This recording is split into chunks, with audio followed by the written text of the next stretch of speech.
Chapter 729. Ron also stared at Sophia, but he did not comment. He said indifferently, "Your burning legion has killed countless creatures on the Noah continent. You've already angered the heavens and the people. Today everything will end. As for the crimes of your burning legion, there will be a day when you will be punished. Am I right, Your Highness Princess Sophia?" After Ron finished speaking, his pair of pitch-black eyes stared fixedly at Sophia. His expression remained calm. "Hee," Sophia sneered and licked her lips. "Punish? Are you worthy? With just you natives? Let me tell you, you will never be able to imagine how powerful the Burning Legion is." Ron's eyes narrowed slightly. "So what? Hell King Sauron is dead. He will never be resurrected. I came today to stop your plan at all costs. That Sauron should be your father, right?" Sophia's pupils shrank, but she immediately regained her composure and smiled faintly. "You know? But that's not strange. Many people know about this." She then smiled coldly. "The 10 million living beings have all been thrown into the blood pool. The magic circle no longer needs to be replenished. In a few days, it will be the time my father, the great king of hell, Sauron, will be resurrected. He will once again lead us from one victory to another. Then let's see who's stronger?" Sophia's words also ignited Ron's fighting spirit. He had long seen that this female demon in front of him was a mid-level god realm expert. Her strength was not inferior to his. "Lord Patriarch, look, another demon has appeared," Fairy Dragon Frigga said to Firth Ra in surprise. Firth Ra slightly swayed his dragon body. His huge eyes, which were half the height of a human, slightly raised his head. Then his pupils shrank and he sucked in a breath of cold air. "This guy's strength is not simple." Ra Firth was stronger than Frigga, but even he could not help but shudder when he saw the demon. One could imagine how terrifying Sophia's strength was. A faint, killing intent spread in the air, as if the entire space had been frozen. Ron was riding on a frost dragon's head, looking at the other side with an indifferent expression, his hand tightly gripping his dragon bone staff. The frost dragon exhaled a breath of cold air, causing the surrounding temperature to drop. The moisture in the air had already turned into frost. The two of them faced each other coldly. Neither of them spoke a word, waiting for an opportunity to deal a fatal blow to the other. Roar! In the end, Princess Sophia couldn't hold it in any longer. She let out a low roar and began to transform. A large amount of flames swept across the sky, completely nullifying the frost dragon's ice power. A huge fireball appeared in the sky, shining like a huge sun. Ka, ka, ka. Within the flames, Sophia began to transform. In a short while, she turned into a 7-meter-tall giant, weighing several tons. She was even bigger than an ordinary demon. Sophia's skin became rough, like a hard armor covering her body. Black flames burned fiercely on her body, exuding a vast and majestic destructive power. A pair of huge demonic wings extended from her back, slightly opening. Darkness shrouded the entire sky. At this moment, Sophia also took out her weapon. It was neither a two-handed sword nor a huge black scythe. Instead, she held a pair of swords that were as round as crescent moons. The sharp edges of the swords shone with a cold light. At this moment, Sophia revealed her true demon body. A powerful destructive power filled the air, causing people to worry about Ron. Ravens had already retreated. Although his strength was at mid-level god realm, he knew in his heart that he was absolutely not Ron's opponent. Staying there would only cause more trouble. "Go to hell," Sophia sneered coldly. Pring, her body disappeared from the spot. In the next moment, her huge body appeared above Ron. With a twist of her delicate body, she spun and the huge crescent-shaped weapon chopped down on Ron. Boom! Destructive power exploded, black flames burned the horizon. The frost dragon under Ron's feet let out a miserable shriek as its body shattered into pieces like ice. Sophia's single attack killed a frost dragon. Fast, Sophia's speed was too fast. Compared to her, Raven's strength paled in comparison. Ron barely dodged Sophia's attack. His heart trembled. At this time, his vision blurred as a huge black figure appeared in front of him. So fast. Ron didn't have time to think. He immediately summoned the white bone shield. Boom! Destructive power and soul force collided once more, bursting into flames that burned half the sky. Frost dragons, go! Ron shouted coldly. More than a dozen frost dragons pounced forward, blocking Sophia's path of pursuit. At the same time, they spat out bone-chilling cold air, freezing everything around them. Ha! Sophia was not to be outdone. A powerful destructive force burst forth, and black flames burned, instantly dissolving the frost dragon's attack. At the same time, she spat out black flames, and another frost dragon was turned into ashes. Sophia, who had transformed into her complete form, lost her usual charming face, and became extremely sinister and ugly. She looked at Ron, a sinister smile appearing at the corner of her mouth. What other abilities do you have? Use them all. Aging, several frost dragons were destroyed, but Ron was still unhurried. As he waved his staff, colorless and odorless curse power spread out. It's actually a curse? As soon as Ron used his curse, Sophia felt her power rapidly decreasing and weakening. At the same time, her face began to age. Unlike ordinary demons, Sophia had participated in the war 100,000 years ago and was no stranger to the curse of the undead. Although the legends of natural disasters had disappeared 100,000 years ago, the curse was still an extremely terrifying existence. At this time, Sophia actually laughed. Curse, isn't it just a high-level illusion spell? Let me tell you, these empty things are useless to me. Demon's Eye. Sophia's gaze focused, and her eyes shone brightly. Powerful spiritual pressure poured out like a beam of light, blasting straight at Ron. A sound was heard. In an instant, Ron felt his mind go blank, followed by a sharp pain in his head. Ugh! Ron opened his mouth and spat out a large mouthful of blood. At this moment, Ron's face was a little pale, and the blood that splashed out seeped into his chest. He looked exceptionally miserable. His spiritual attack actually backfired under Sophia's attack, causing him to be injured. Ron's curse and Sophia's demon's eye were both spiritual attacks. The difference was that Ron's curse was a scattered and large-scale spiritual attack, while Sophia's demon's eye was a single-target spiritual attack. Ron suffered a big loss when he was not paying attention. Ron! Seeing that Ron was injured, Kadina's heart tightened and her heart rose. She could not help but clasp her hands together, and her delicate body trembled slightly. Patriarch, look. Ron seems to be injured. Fairy Dragon Frigga sucked in a breath of cold air and said, "This demoness is actually so strong? This battle won't be easy for Ron. The other party is not easy to deal with." Firth said solemnly, "If necessary, let's go up and help. If Ron is defeated, there's no way for us to survive." Frigga nodded with a solemn expression. The sky above Quebec City was as hot as a volcano. 2 mid-level God Realm Masters were engaged in a life-and-death battle, and neither side had any reason to retreat. Ron raised his right hand slightly and lowered his head, wiping away the blood at the corner of his mouth. Then, he slowly raised his head again, calmly staring at the other party, his expression as calm and composed as before. "What a powerful spiritual attack. I admit that I underestimated you. Quick update, no pop-up, pure text." Chapter 730. Is that so? Sophia sneered, revealing her sharp fangs. "Then I'll let you see my true power." Sophia crossed her arms, and destructive energy gathered. In the blink of an eye, 2 crescent blade-like weapons turned into streams of light. The translucent crescent blades spun, covered in blazing black flames. Sophia sneered and slashed down with both hands, and the crescent blades blasted out.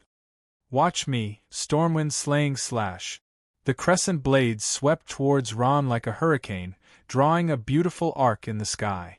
In that instant, time seemed to stop. Not good. Ron's expression changed.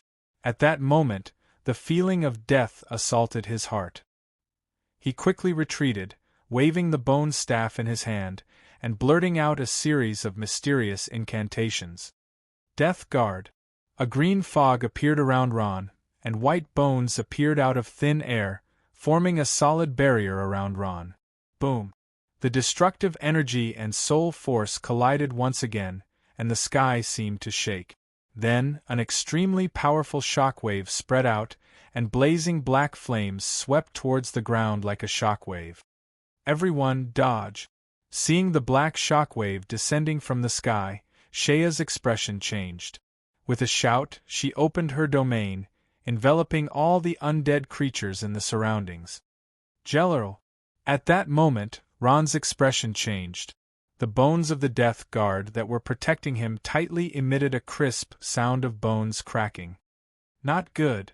Ron shouted inwardly, and was immediately engulfed by the surging black flames. Rumble!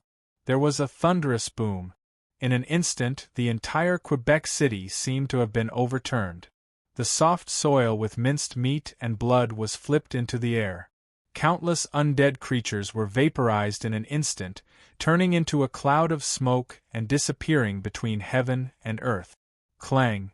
Clang! After the loud sound, the shaking finally stopped. The ground was a mess, and the Noah continent's allied army had suffered heavy casualties. Ron, who was in the sky, had disappeared. What about Ron? Looking at the empty sky, the hearts of all the experts of the Noah continent sank. Could it be? A smile appeared on Sophia's face, but it quickly disappeared. She turned around and stared at a certain empty space in the sky. Who would have thought that you would still be able to dodge it? Who would have thought that you would still find out? With a soft sigh, a cloud of black fog appeared out of thin air, slowly revealing Ron's thin and weak body. Ron's body was normal, but Sophia could still see some abnormalities. His soul power had decreased by a lot, and was no longer as abundant as before. Furthermore, he looked slightly tired. Ron had already been injured by the attack just now. He was in a rather sorry state right now. At this moment, Ron's expression was still indifferent, but his heart was already in turmoil. The strength of the demon in front of him was far greater than he had imagined. This was going to be troublesome. Although Ron's expression remained the same, his hand that was gripping the bone staff was trembling slightly. "You're already injured?" Sophia's sinister face revealed a smile, a very young undead genius. "If you were in the main plane of the undead, you might have been put in an important position. But today you're destined to die here." As soon as her voice fell, Sophia had already madly rushed out. The huge demonic wings on her back flapped, and she teleported in front of Ron. The huge moon blade in her hand chopped down fiercely. If this chop landed, Ron's body would be split into two halves. Bone cage. Ron was very anxious, but his mouth kept chanting an incantation. In the blink of an eye, a huge white jade-like cage made of bones enveloped Sophia. Bone Cage was a necromancer's field control skill that was even more powerful than Bone Prison. Its purpose was to restrict the opponent's movements. But unfortunately, the Bone Cage, that seemed incomparably sturdy to others, was as weak as paper in front of Sophia. Boom! Countless white bones scattered. Sophia, who had broken free of the cage, was like a fierce tiger descending the mountain, charging straight at Ron. On the other side of the sky, Ravens, who was clutching his chest, had a smile on his face as he watched Sophia display her invincible might. "Hee, this is the strength of Her Highness the Princess. Ron, you're dead." Boom! Boom! Boom! The collision of destructive power and soul force in the sky had already caused cracks to appear in the space. The powerful destructive power formed a rain of fire that sprinkled down from the sky. Anyone who could see clearly could see at a glance that Sophia had completely gained the upper hand. Ron was beaten to the point where he could only parry and had no strength to retaliate. Not good. The development of the situation was far beyond everyone's expectations. No one had thought that the Burning Legion, who had been triumphantly advancing all the way to Quebec City by Noah's allied forces, would actually be able to make a comeback in an instant. Every God Realm Master's heart sank. If Ron were to fail, it would be the end of the army. No one could stop Sophia, who possessed mid-level God Realm strength. Frost dragons. Ron was anxious. He summoned more than 20 frost dragons in one breath, intending to stop Sophia's storm-like attack. Ha ha ha, frost dragons? These things are useless against me. Sophia laughed loudly. Balls of destruction were released as if they were free. Streaks of black meteors streaked across the sky, bombarding those frost dragons. Boom, boom, boom, black flames filled the sky, as if darkness had descended. The frost dragons were bombarded by the balls of destruction, like raindrops, and fell one after another. The ground also suffered a destructive blow. In Quebec City, the tall spire broke in two and fell to the ground with a loud rumble. A large cloud of smoke and dust rose, and raging flames burned fiercely. In one round of attacks, the more than 20 frost dragons summoned by Ron were all annihilated. In front of Sophia, the powerful frost dragons were simply unable to withstand a single blow. Surrounded by black flames, Sophia stood in the sky with two blades in her hands. She was like a demon god descending from the sky, cruel and ferocious. "This demon is actually so strong," Firth said with lingering fear. That casual balls of destruction just now had almost taken his life. Only by facing that demon directly would he understand her true terror. "Can Ron win?" Frigga asked in a trembling voice. Ever since she witnessed Princess Sophia's terrifying strength, despair surfaced on her face. In the center of Quebec City, Longinu still didn't stop casting, and the dark clouds in the sky became denser. Perhaps the battle between the two was too intense, but at this time, a throbbing came from the blood pool in the center of the magic formation. This throbbing attracted everyone's attention and affected their hearts. That is, Ron's expression changed. That familiar terrifying aura came again, like ice on a hot summer's day, making people shiver. Ugh! At this time, a hand stretched out from the huge blood pool and clung to the hard wall. Only a hiss sound could be heard as a white mist appeared. The powerful demon finally opened his eyes, and a terrifying aura spread throughout the city. Could it be? He's about to wake up? Seeing this situation, Ron's heart sank. If that guy really woke up, let alone him, even all the powerhouses of the entire Noah continent combined wouldn't be able to compare to him. A king of hell, a demon god powerhouse, was really too frightening. The demon in the blood pool seemed to be saying something, but Ron couldn't understand a single word. But then, he let out a long roar and black flames erupted. A terrifying aura of destruction soared into the sky, scaring all the hellish lifeforms into lying there, shivering and begging endlessly. And the powerhouses of the Noah continent didn't take the opportunity to attack. They were all scared silly by this terrifying sound. Frigga's beautiful face turned pale. A powerhouse like her was already at the peak of the Noah continent, but compared to the powerhouses of the main plane, she was nothing. Sauron's terrifying power that transcended the world wasn't something she could compare to. %% yen**. Sauron said something again, but this time, Ron understood. "Hermes, I'm going to kill you. Hermes, I want you to pay with your life." Roar! His gigantic body kept knocking on the walls of the blood pool, causing a new round of tremors on the ground. He cursed fiercely as he roared at the sky. His destructive power was released without restraint. It was filled with hatred and the will to kill, causing the weather to change. At this time, Longinu, who was standing on the edge of the blood pool, danced more quickly. He loudly chanted a language that no one could understand. It was like he was singing, but also like he was comforting the injured soul. Slowly, with Longinus's efforts, the giant in the middle of the blood pool finally calmed down. He gasped for breath, and the huge figure slowly sank into the blood pool. In an instant, everyone felt that the heavy pressure in their hearts was relieved, and their minds suddenly became clear. The lingering fear in their hearts disappeared without a trace in an instant. The terrifying aura disappeared, and Ron was relieved. The aura just now made him sweat like rain, as if he had walked through the gates of hell. Ron took a deep breath and said to himself, "This is the power of the King of Hell? It's really terrifying. He's my father, Sauron, the most powerful king in Hell, the commander of the Burning Legion." Hearing Ron's words, Sophia smiled slightly, and her ugly face was full of ferocity. "Also, Ron, I have to tell you a piece of good news. This magic formation is about to be completed, and my father may be resurrected ahead of time." "What? He's going to be resurrected ahead of time?"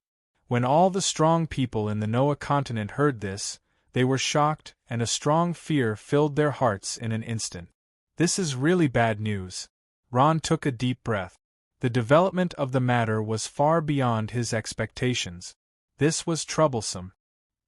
He clenched his fists fiercely, and his thin body trembled slightly. Sophia laughed loudly. "Ha ha! Lowly natives, do you feel afraid? Do you feel fear? Tremble under the claws of the King of Hell, Sauron. The great king will be resurrected, and he will once again command the Burning Legion. He will not leave any of you natives of the Noah continent alive, and kill all of you." Sophia's tone was full of bone-chilling coldness. When the cold wind blew, everyone could not help but shiver. "Will we die?" Everyone kept asking themselves this question.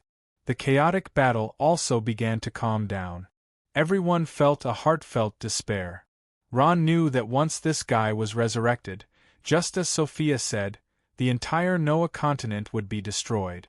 The Burning Legion's innate desire to kill would once again trample all over the Noah continent under the leadership of this terrifying King of Hell, and burn all living creatures to ashes. All the creatures of the Noah continent had seen the Burning Legion's merciless slaughter. They did not doubt the Burning Legion's determination to slaughter everything. No, I can't let this happen. I must stop this guy from resurrecting," Ron secretly swore in his heart. However, to stop the King of Hell's resurrection, he must first defeat this terrifying demon princess in front of him. The current Ron already knew that the demon princess Sophia, who was also a mid-level god realm, was much stronger than him. She was like a mountain in front of him, preventing him from taking a step forward. If that's the case, Ron slowly raised his head. His pitch-black eyes became incomparably calm, emitting a frightening cold light. "What? Still not planning to give up?" Sophia sneered. "Ron, you no longer have a chance. I'm going to kill you, only then can I vent the hatred in my heart." "Oh right, the most important part of you undead is your soul. Very well, I'm going to destroy your soul as well, exterminate both your body and soul." Sophia's arms trembled, and the powerful black scorch erupted once again. The black flames burned the sky. At this time, in Ron's soul ring, the soul converter slowly rotated. A green light illuminated the surroundings, and at the tip of the soul converter, a faintly discernible black thread slowly emerged. Facing Sophia's death threat, Ron did not reply. He calmly stretched out a hand, and with a swish, a small black thread appeared in his hand, jumping happily. Quick update, no pop-up, pure text. Chapter 731. Spear of Death. Ron raised both his hands, and the black thread in his hands enlarged, turning into a pitch-black bone spear that flickered under the sunlight. At this moment, Ron's fighting spirit reached its peak, and powerful death divine energy spread out in the air. Behind Ron, a huge malevolent death god figure appeared, ferocious and intimidating. M4XS. At this moment, Ron even used soul ignition. Death divine energy? Seeing that black thread, Sophia's eyelids twitched and she faintly smiled. Not bad, you actually have death divine energy. Although I don't know where your death divine energy comes from, do you think you have the ability to deal with me? As Sophia spoke, she stretched out her hand and with a pring, a small black flame appeared out of thin air, pulsating in her palm. Destruction divine energy also appeared in Sophia's palm, resonating with Ron's death divine energy. For a moment, both sides used their divine energy as their final trump card. Storm God Slaying Blade. Sophia shouted, and with a hug, 2 crescent blades crossed, and the demonic wings on her back spread out. Black flames engulfed half the sky like a huge dragon, and at this moment, a huge demon figure appeared behind Sophia, terrifying and malevolent. Rumble! Rumble! Rumble! At this moment, the 2 powerhouses of the god domain used their divine energy, and 2 black balls of light appeared in the sky, sprinkling down tens of thousands of rays of light.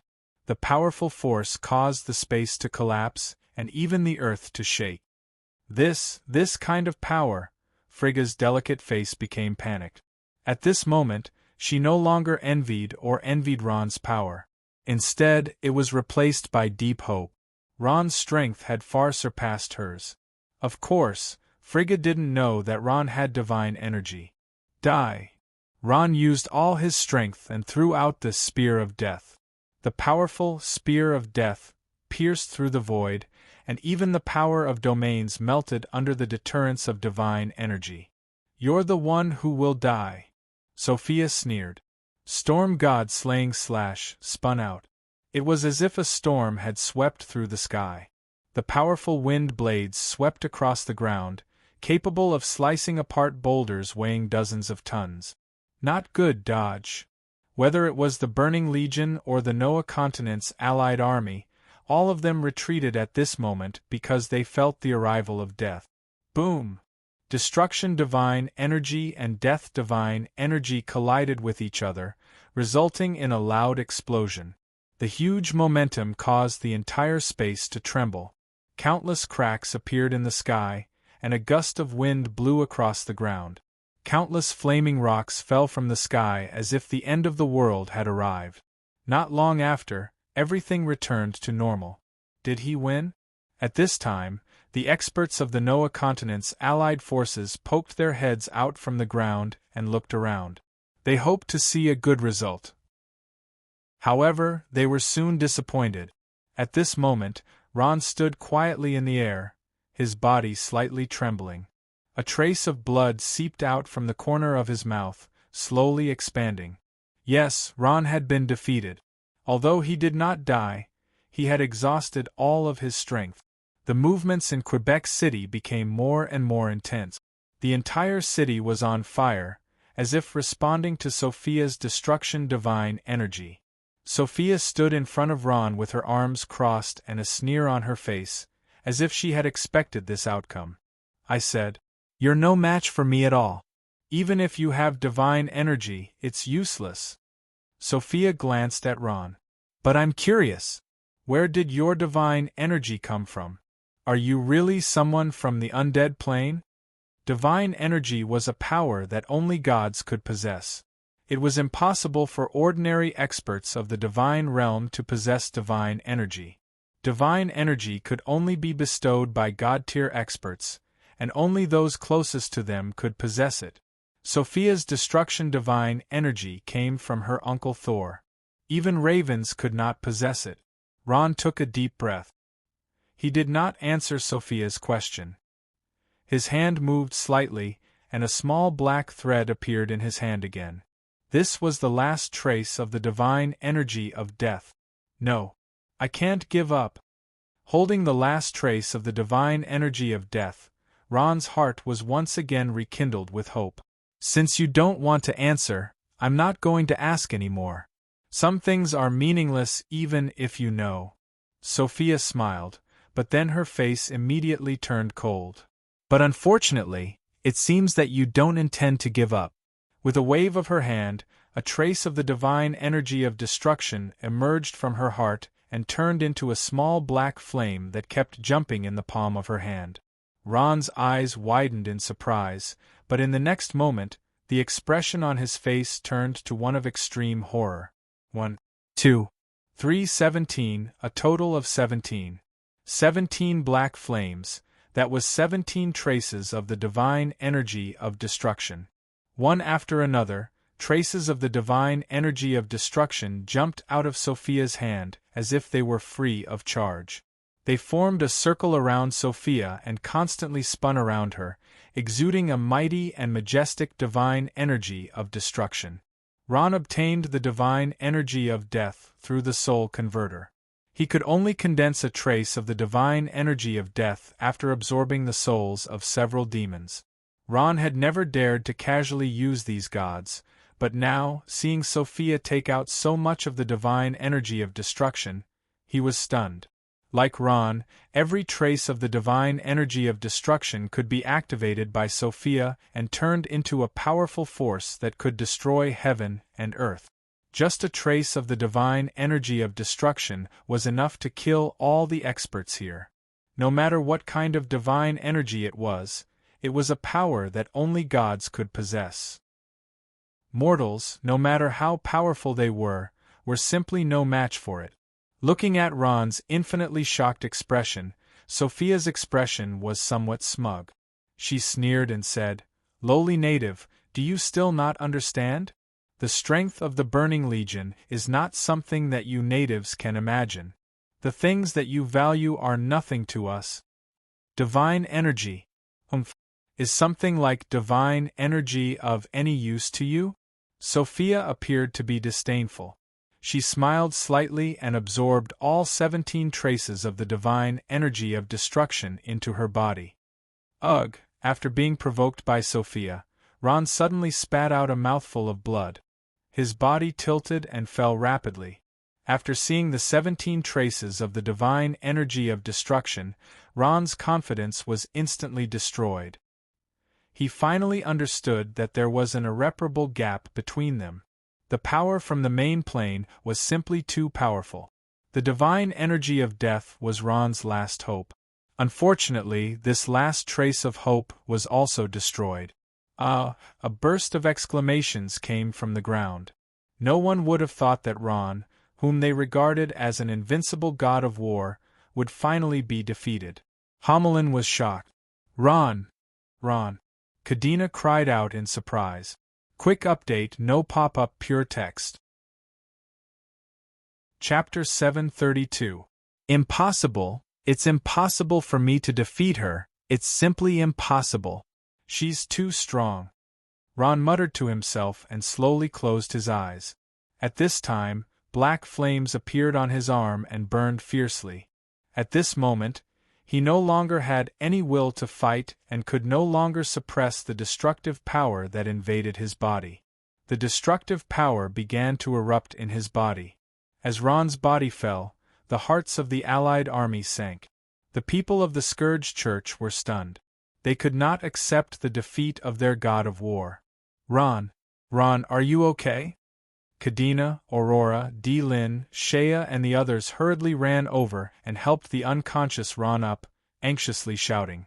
No matter how they shouted, Ron did not open his eyes again. Ron! Aurora's tears flowed down. She fiercely wiped them away and stared at the sky with resentment. Let's fight it out with her. As soon as Aurora's voice fell, her body turned into a ray of light. Like a fairy, she opened her transparent wings and flew into the air. Aurora! Don't! D-Lin wanted to pull her back, but she was a step too late. Aurora's figure had already disappeared. HM? Sophia, who had just defeated Ron and was about to enjoy the fruits of her victory, tilted her head slightly and looked at the little sacred domain expert in front of her. What do you want? Fairy? Seeing Aurora suddenly appear, Sophia was a little surprised. I'm going to kill you. Aurora's eyes were filled with intense hatred. She suddenly knocked an arrow on her bow and a powerful magic instantly condensed. Aurora drew her bow and knocked an arrow. The delicate dragon-like magic arrow quickly shot out and attacked Sophia like a meteor. Pring! Sophia smiled coldly. Without seeing her move, the black flames on her body fiercely rose and swallowed the arrow in an instant. Clang! Clang! Clang! Aurora shot out dozens of arrows in a row, but unfortunately, they did not even touch the corner of Sophia's clothes. Under the blazing heat, her arrows turned into ashes in an instant. Shea screamed, "No, it's useless. The difference in strength is too great." At this time, Sophia was already impatient. She waved her hand and a violent destructive power surged out. "Lowly reptiles, go to hell, sphere of destruction!" Sophia's hands, the sphere of destruction in an instant. The black sphere of light of destruction spun and blasted towards Aurora at an extremely fast speed. "It's over."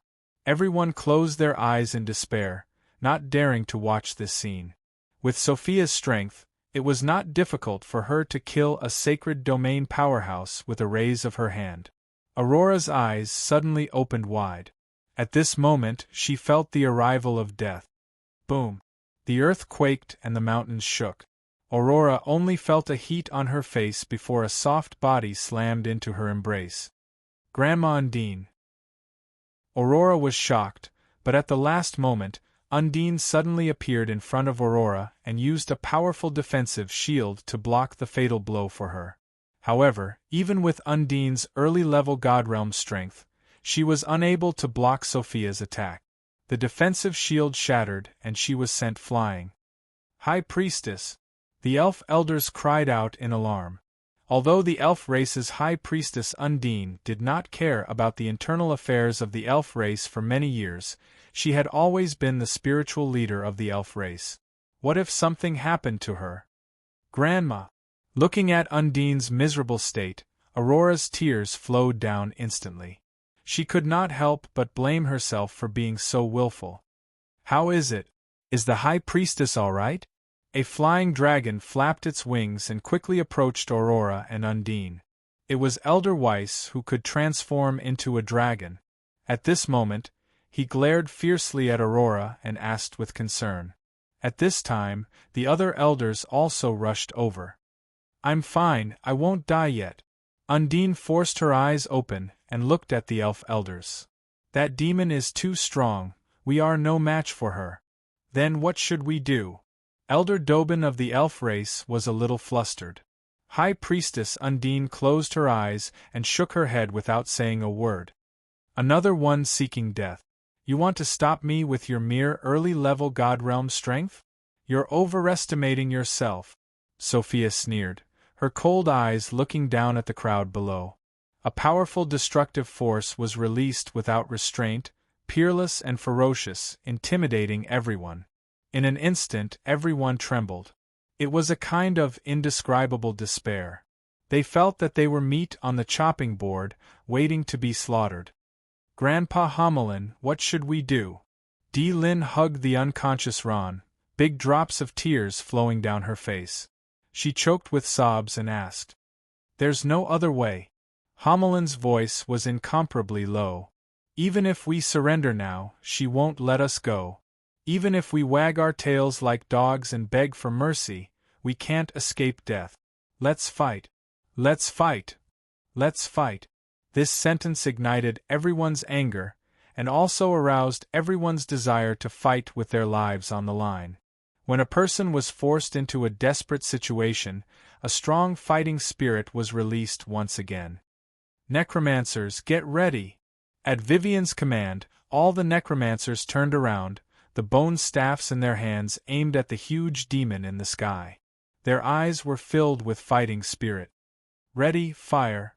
Countless low and mid-level spells mixed with soul attacks bombarded Sophia. The spells that filled the sky were like countless threads, densely packed and innumerable, opening up beautiful fireworks in the sky. "Let's do it too." The elf race also had a common enemy, and they also began to attack Sophia. The Moonblade chariots roared, the Hippogriff riders shot out a rain of arrows, and the green elves turned into small deer and threw poisonous spears into the sky. "Roar!" Homelin chanted an incantation, and a frost dragon flew into the sky with him. At this moment, the magic beasts also knew that they had to fight with their lives. The dark dragon Firth, fairy dragon Frigga, Beaumont behemoth Hao-Cheen, and the lionman Fengdiluo with the body of a lion and the face of a human with the tail of a phoenix also launched their attacks at this moment. For a moment, the sky was very lively. Whether it was God Realm experts, Sacred Domain experts, or even the most ordinary soldiers, at this moment, they all abandoned the fear in their hearts and launched wave after wave of attacks at the demon in the sky. The Burning Legion didn't have many soldiers left, and only the heavily injured Ravens was left to support the situation. As long as Sophia died, the Burning Legion's scheme would come to an end. However, would Sophia, who had the strength of a mid-level god realm, die so easily? Ignorant natives!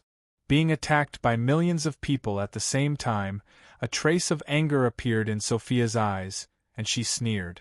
At this time, she slowly raised her hand, and a powerful destructive force quickly condensed. Annihilation Storm! The destructive force shrouded the entire sky like a dark cloud, and then countless annihilation spheres fell from the sky. Boom! Boom! Boom! The annihilation spheres fell like a meteor shower, bombarding the entire battlefield with thousands of holes. The Noah continent's allied army was blown into a mess, and some died on the spot. Blazing flames rose from the ground. No help! Heavens, is this the sign of the destruction of the world? I surrender. Don't kill me. Sophia's powerful strength destroyed the allied army's will to fight in an instant. Some people had already lost the will to resist and surrendered one after another, but the annihilation spheres fell mercilessly. Sophia didn't use any divine power, and only used her destructive force to create all this. Her strength was incomparably terrifying.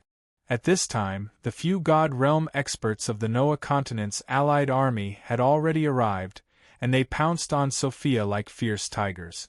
Sophia smiled slightly, and her lips moved slightly. Massacre Domain! The power of the domain suddenly spread out and enveloped everyone. For a moment, everyone's movements slowed down. Homeland's expression changed greatly. Be careful, she's using a domain. Let's go together and kill her. La Firth roared angrily. All the God Realm experts also opened their domains, contending with Sophia's Massacre Domain. Is it useful? With a sinister laugh, Sophia created several demon doppelgangers, and separately attacked everyone. Boom! The fierce battle in the sky unfolded, and in just a few ups and downs, Sophia obtained an absolute victory with overwhelming strength. Homeland's frost dragon was destroyed, and he also lost a part of his body. Fortunately, he was a soul body, and his damaged body was slowly recovering, but his strength was also greatly reduced. The dark dragon La Firth wasn't so lucky. When he came into contact with Sophia, he was heavily injured, and his strength was scattered. He was no longer able to maintain his dark dragon true body, and fell down.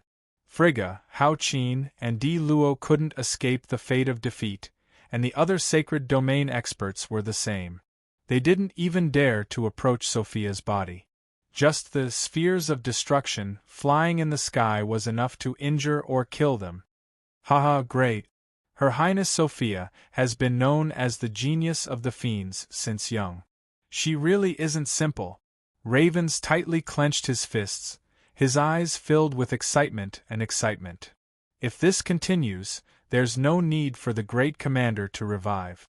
Her Highness alone will be able to kill all these natives. Ron, wake up, wake up! Di Lin and Kadena gently shook Ron. They were already crying, but Ron seemed to be dead. His eyes were tightly shut, and he didn't move at all. His muscles were slightly twitching, and from time to time they would bulge. This was the destruction caused by the destructive power wreaking havoc in his body.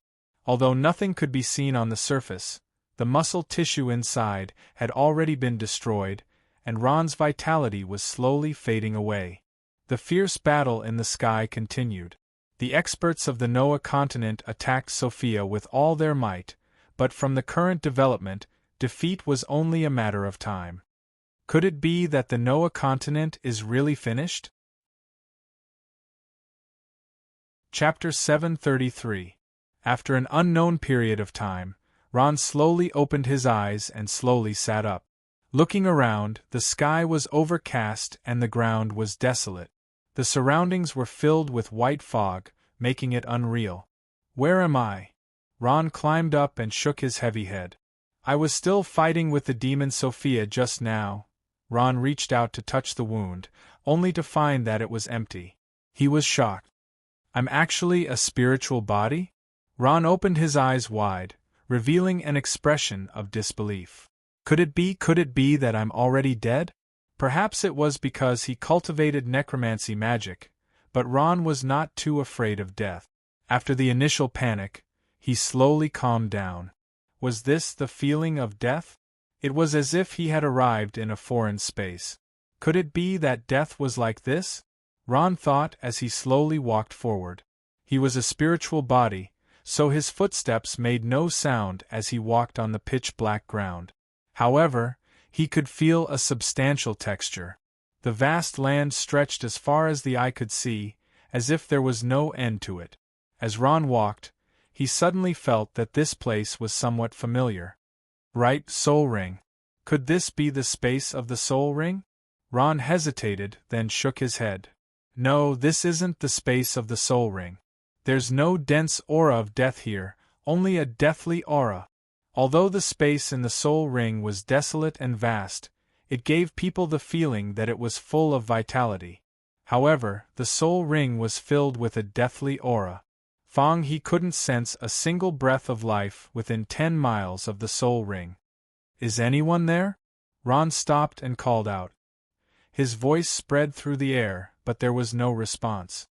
Looks like I'm really dead. Ron laughed self-deprecatingly. Maybe the Noah continent has already been destroyed? With Sophia's strength, there's no one in the Noah continent who can stop her.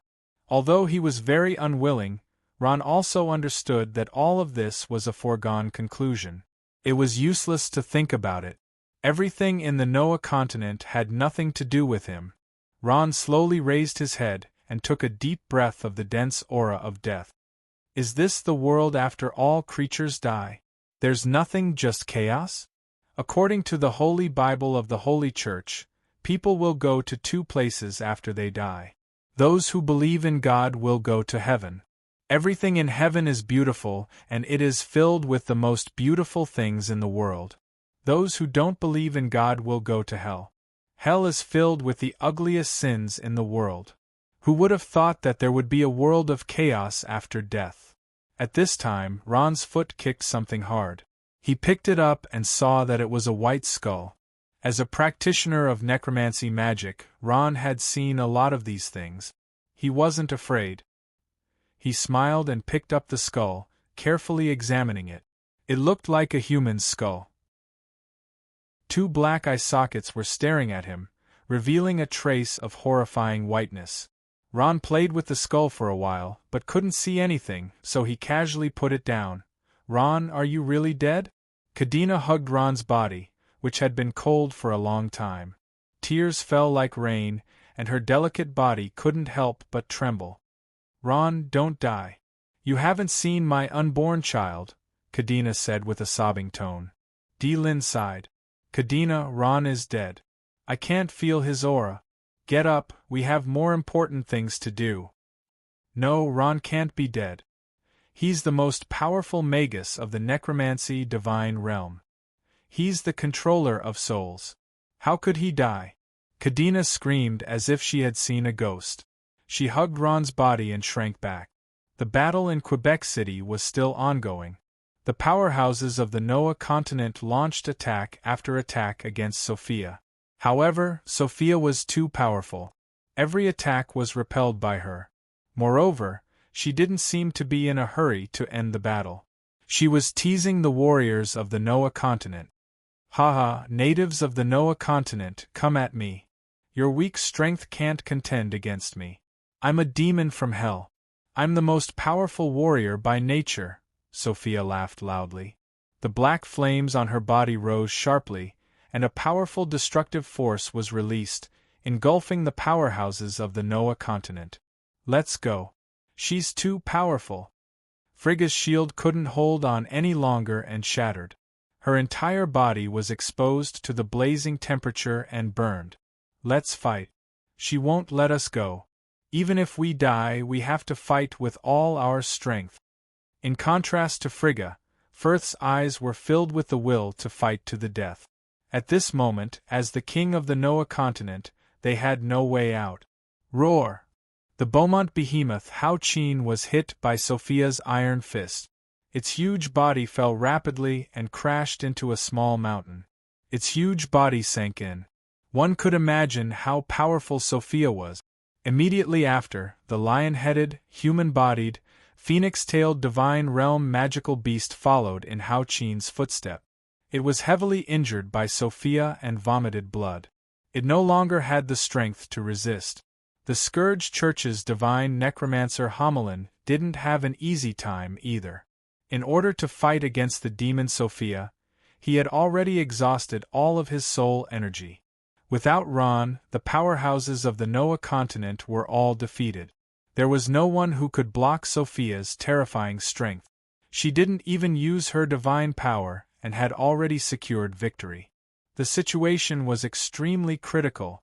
At this moment, the elf race's high priestess Undine quietly looked at the sky. Not long after, she seemed to have made some kind of decision. "Aurora, help me up!" "Yes, Grandma Undine." Aurora had been accompanying Undine. Hearing this, she didn't hesitate and helped Undine up. "Looks like I'm finally going to use that thing," Undine muttered to herself. "Grandma, what is that thing?" Aurora asked, puzzled. Undine didn't answer. She closed her eyes and slowly opened her palm. Aurora looked at Undine's hand. In the next moment, her eyes suddenly widened. She saw Undine's hand change. Not long after, a small green thread slowly emerged from her palm.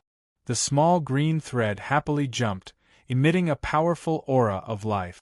This. Aurora was flabbergasted.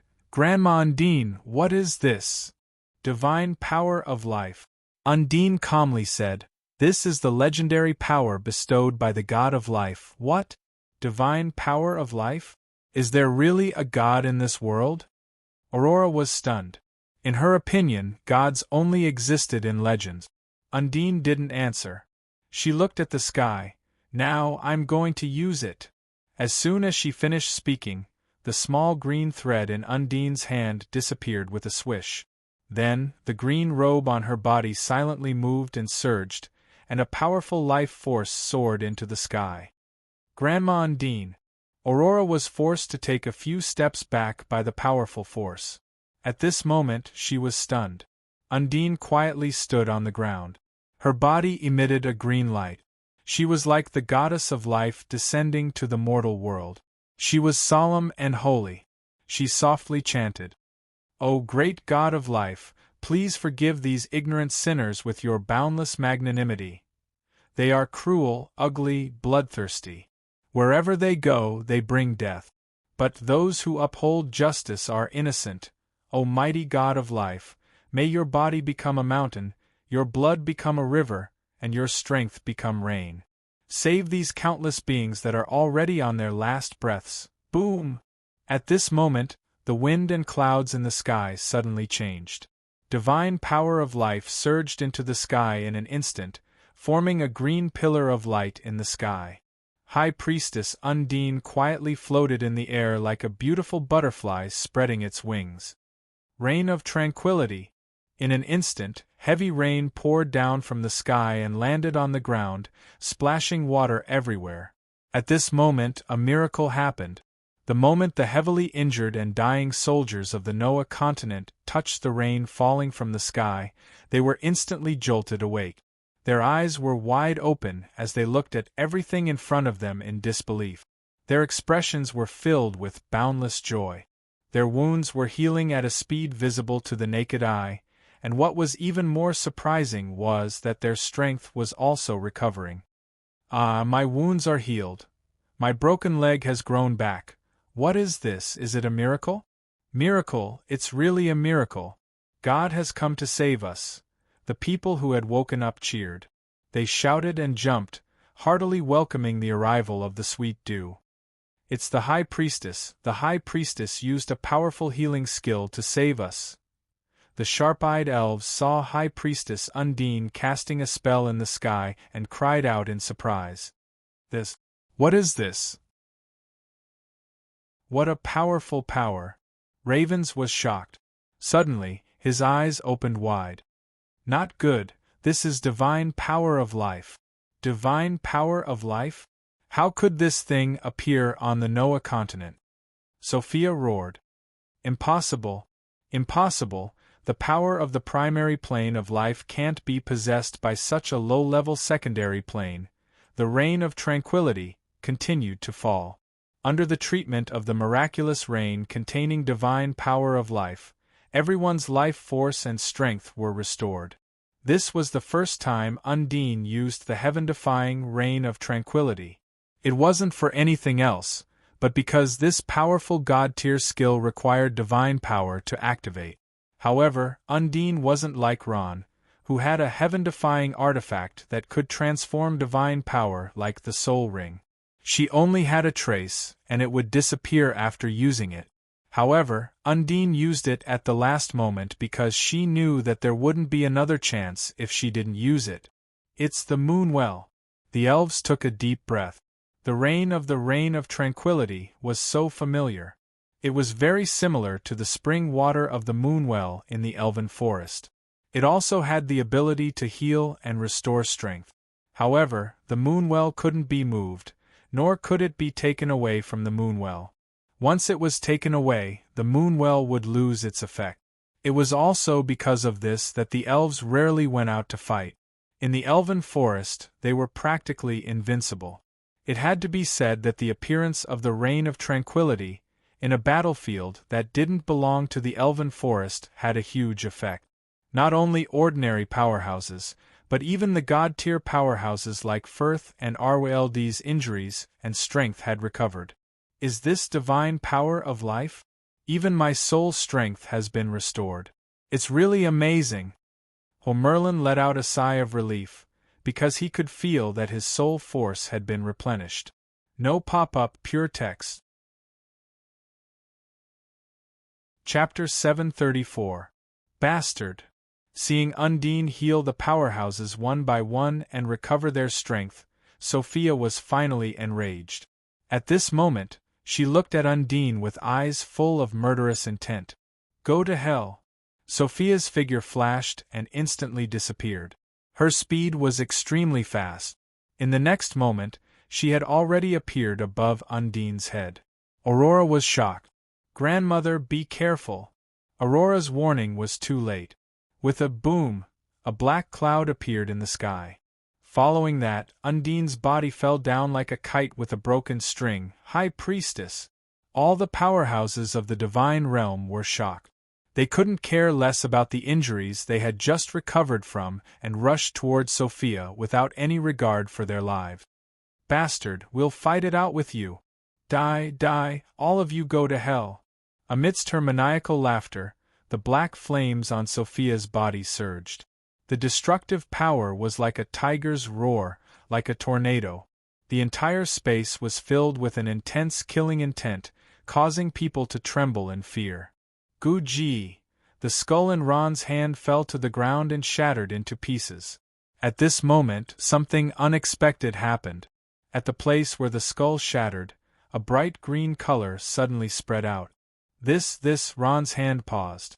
At this moment, he was dumbfounded. He saw the green color expand rapidly with Ron as the center. Not long after, the plains were filled with beautiful green.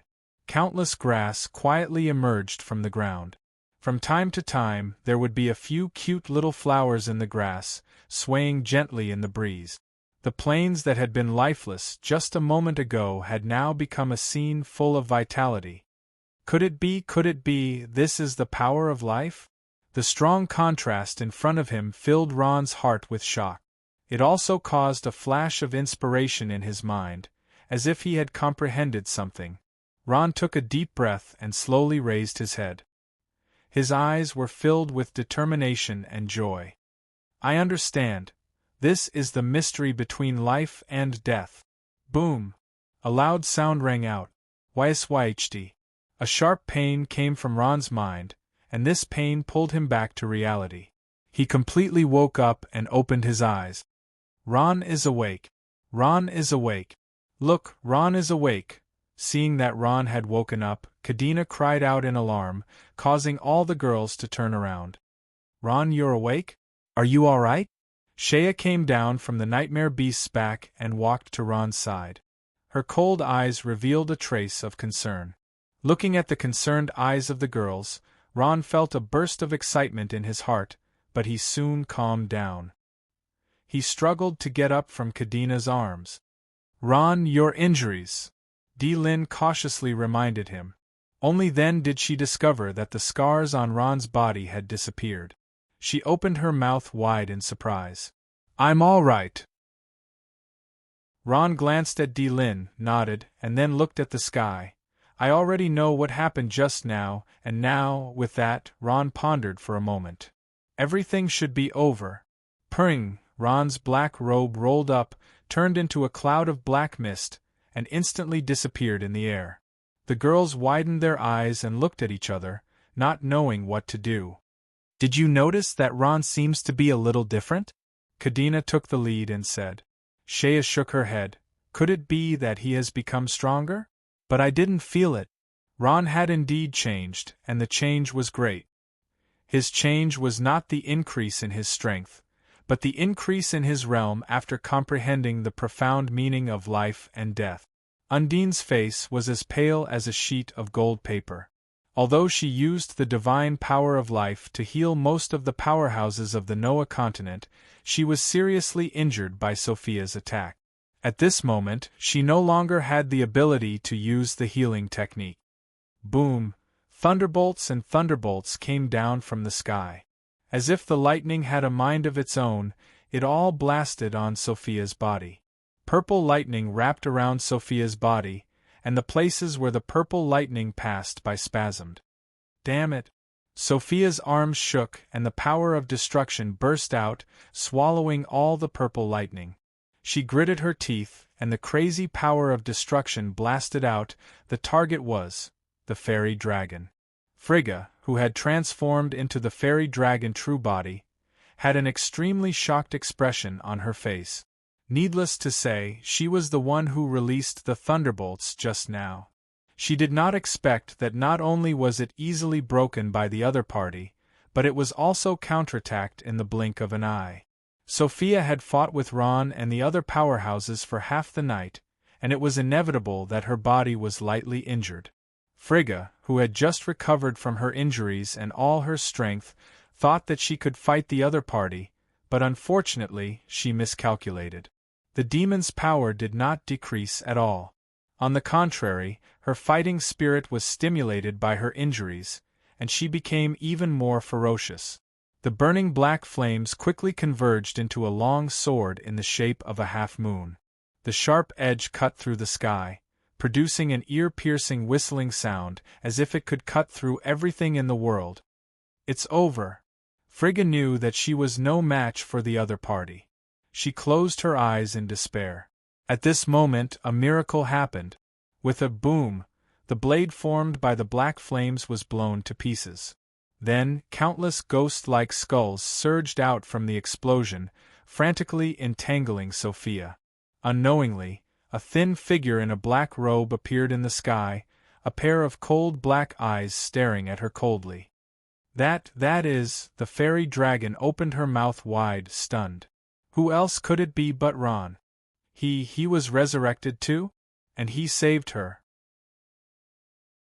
Death entanglement. Thousands of skulls turned into black spiritual snakes, surrounding the huge Sophia in an instant. Not long after, Sophia's angry roar came from the sky above the battlefield. Damn it! What the hell is this? It actually attacked my soul. Sophia desperately covered her head, a painful expression on her face. The black flames on her body soared, and the skulls formed by the souls howled in despair, turning into ashes one after another. After expelling the invading soul with great difficulty, Sophia slowly opened her eyes. At this moment, she saw a familiar figure and frowned. "It's you? You're not dead yet? I almost died just now. Fortunately, a voice called me back when I was dying." Ron smiled and took a deep breath. "After dying once, I know how wonderful life is." "Is that so?" Sophia sneered. "Unfortunately, you're going to die again soon. Do you think, even if you're resurrected, you'll be my opponent?" Sophia swung the crescent blade in her hand. A small Noah continent world surface actually produced a mid-level god realm genius who hasn't even reached 30 years of age. "Too bad, you're going to die in my hands." Ron's expression was still calm, so calm that it was a little cold. "Then let's give it a try. Perhaps for me, death. It's not the most terrifying thing. Ron is resurrected again. I hope he can bring us something different. Long live the young lord." "Young lord is invincible." Noah Mainland's experts were surprised. Ron's reappearance gave them a glimmer of hope. The Scourge Church's disciples excitedly spread the news. Ravens was a little surprised. "Ron, this guy is also resurrected? Damn it, why didn't I rush up and finish him off just now?" He then lowered his head, a trace of joy on his face. "Hee, I don't need to worry too much. So what if he's resurrected? He's no match for Her Highness." Rumble! A bolt of lightning as thick as a water bucket twisted and fell from the sky, striking a large tree and creating a deafening boom. Not long after, the forest was set ablaze. Sophia and Ron, two mid-level god realm masters, were facing each other in the sky. Both of them were exuding a powerful aura, colliding and entangling with each other. Wherever they passed, sparks flew in all directions. Unknowingly, the sky darkened, and dark clouds covered the sky. The confrontation of these two people's strength actually attracted the heavens' might. Rumble! At this time, another throbbing sound came from not far away. But this time, it wasn't lightning that fell from the sky, but from the depths of the blood pool in the center of Quebec City. Ron's expression changed slightly. Once again, he deeply felt that enormous and oppressive deterrence, as well as that soaring killing intent. Needless to say, this chilling power came from him, the terrifying sovereign king of hell. "Hee, Ron, do you feel that power?" "That's right, my dear father, the great sovereign king of hell, Ron. Perhaps in the next moment, perhaps in the next second, he will be resurrected. Ron, you won't have another chance. Everything on Noah Mainland will be destroyed by him." Sophia laughed, revealing two deep canine teeth in her wide-open mouth. "I won't let this happen." In the void, Ron took a step forward and said coldly. At this time, a small black thread appeared in his palm, gently throbbing. It was the last trace of Death Divine energy. At this moment, Ron was finally going to use it. Death Divine energy? Ha ha ha, it's useless. Do you have to do it again before you give up? In the midst of her wild laughter, a trace of black destruction divine energy appeared in Sophia's hand, constantly twisting like an earthworm. At this time, Sophia's right hand suddenly grasped, and the destruction divine energy disappeared at once. Then, the black flames on Sophia's body suddenly rose sharply. "Ha!" Sophia shouted. At this moment, the demonic wings on her back spread out, and her eyes turned crimson, looking abnormally ferocious. Doom Blade! Without waiting for Ron to react, Sophia took the lead. She raised her hands high, and as the power rolled, a huge Doom Blade fell from the sky and attacked Ron like a meteor. The powerful fire of destruction burned fiercely, illuminating half the sky. Destruction divine energy? The appearance of divine energy shocked everyone. For a moment, everyone's hearts were in their throats, and they were worried for Ron. In the face of Sophia's overwhelming destructive power, Ron was not in a hurry. His face was always calm, so calm that it was a little scary, as if nothing was in his eyes. A smile gently appeared on the corner of Ron's mouth. At this moment, he muttered to himself, "What's death? What's so scary about death? I've already comprehended the mysteries of life and death." Quick no pop-up window pure text. Chapter 735. Death Space. As soon as Ron's voice fell, his eyes flashed with killing intent. In the blink of an eye, a vast aura of death came from the horizon and quickly enveloped the entire space. "What is this?" Sophia was shocked. At this moment, the scenery in front of her changed appearance in an instant, as if she was in another space. Desolate, barren, and chaotic. She couldn't see in front of her, nor could she see behind her. Sophia didn't know where she was. The blade of destruction, that was blasted out with divine power of destruction, also disappeared without a trace in an instant. "What's going on? Where is this? Where is he?" Sophia roared as she looked around in confusion. She anxiously looked around, but couldn't find any exit. Even Ron's trace had disappeared. Death space was a skill that Ron had comprehended on his deathbed. After he comprehended the profound meaning of life and death, he had a deeper understanding of the law of death. Ron's strength didn't increase. What he increased was his realm. Time seemed to have stopped. In this chaotic space, it was as if there was no concept of time and space. This was the true death space, a desolate, barren, and deathly silent world. However, nothing unusual could be seen from the outside. In the sky, a black fog was quietly floating. The black fog was constantly churning and rolling, and no one could see what was happening inside. The battle between the two seemed to have stopped. There was no longer a trace of the power of destruction and death overflowing in the sky. "What's going on?" The experts of the Noah continent looked at each other and whispered to each other. Looking at the huge black fog in the sky, no one said anything. It was as if the two had disappeared in an instant. "What's going on? Both of them disappeared?" Frigga, who had transformed into a fairy dragon, landed on the head of the dark dragon Ra Firth and looked at the black fog in the sky in disbelief. She had already used her spiritual sense to check the black fog, but found that it was empty. There was nothing inside except the black fog. "Lord Patriarch, did you find anything?" Frigga asked. "No." The dark dragon flying in the sky shook his huge head. "I can't find anything. I don't know if Ron won or lost." "How about I go there and take a look?" Frigga looked at the black fog with an eager expression. "Don't." Ra Firth was shocked. "I don't know what the hell is in the black fog, but my intuition tells me that it's very dangerous." Freyja gave up after hearing Raphael's words. She didn't know why, but her heart was pounding. Why am I suddenly so concerned about him? What's wrong with me? Fu Lijia took a deep breath and suppressed her pounding heart with great difficulty. Unknowingly, a faint blush appeared on her cheeks. The fierce battle suddenly stopped. Even Ravens felt strange. He couldn't help but comfort himself. "No, Her Royal Highness will be fine." How can that native necromancer be a match for Her Royal Highness? Bastard! What the hell is this place? Where is he? Come out. Sophia flapped the wings on her back and flew at high speed in the chaos. She cursed fiercely as she flew, but no matter how fast she was, she could not escape this chaotic space even when she used the demon's ultimate skill, teleportation. At this moment, a trace of panic finally appeared in her eyes. "You don't have to struggle, it's useless." At this time, a voice that Sophia hated the most sounded as if it had appeared from the sky.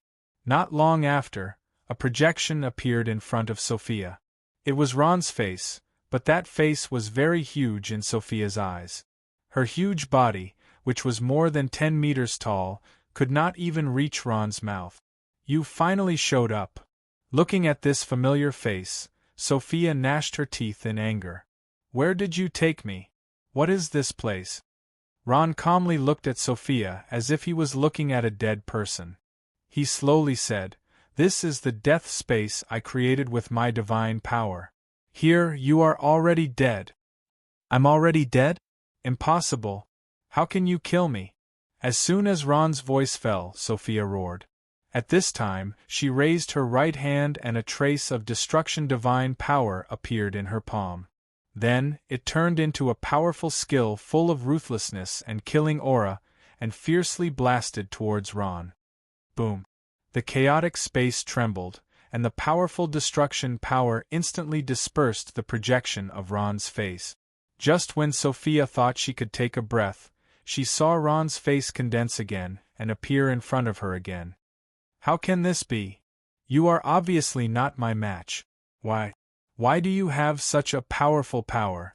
Sophia's ferocious eyes widened, and her face showed an expression of disbelief.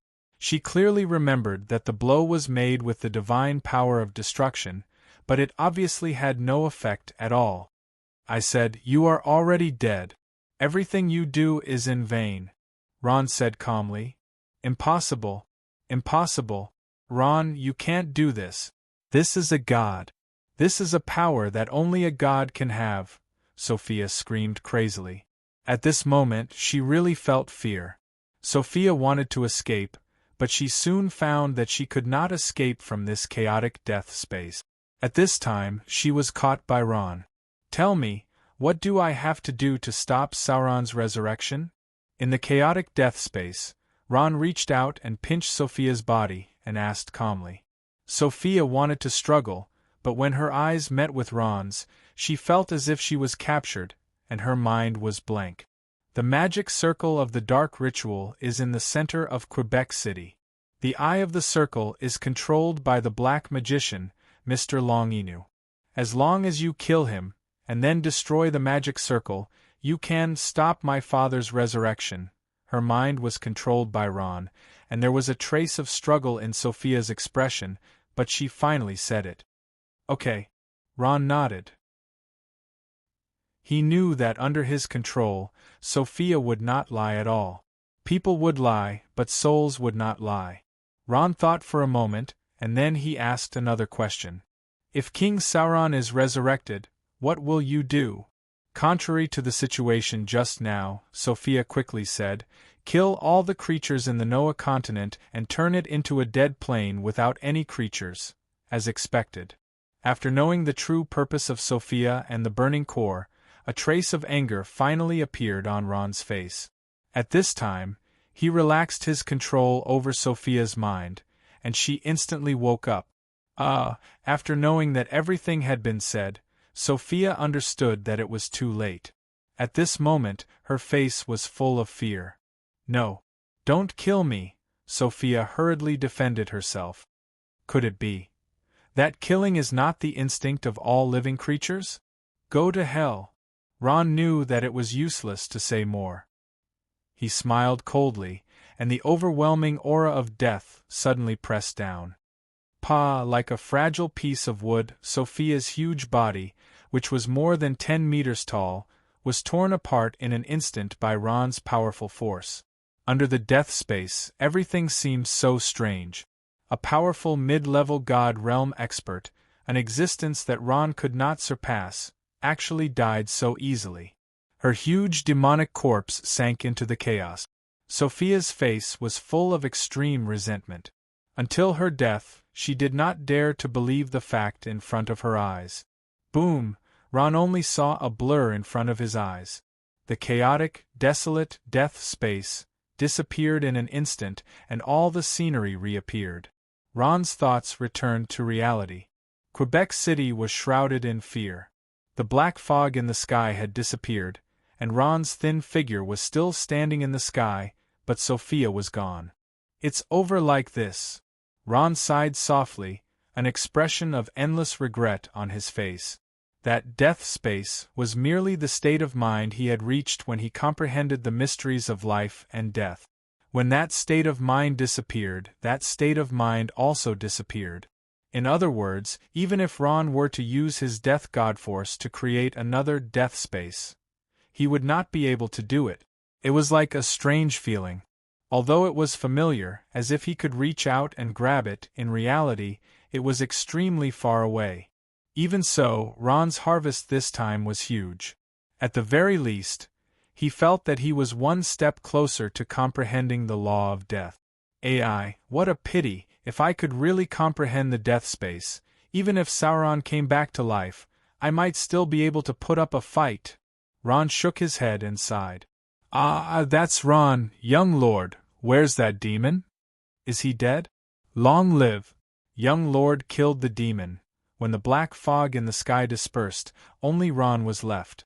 Everyone was stunned for a moment, and some who reacted quickly began to cheer. Firth and Frigga looked at each other and sighed in relief at the same time. No. Impossible. This is impossible. Raven's body trembled violently, and he could not help but take a step back.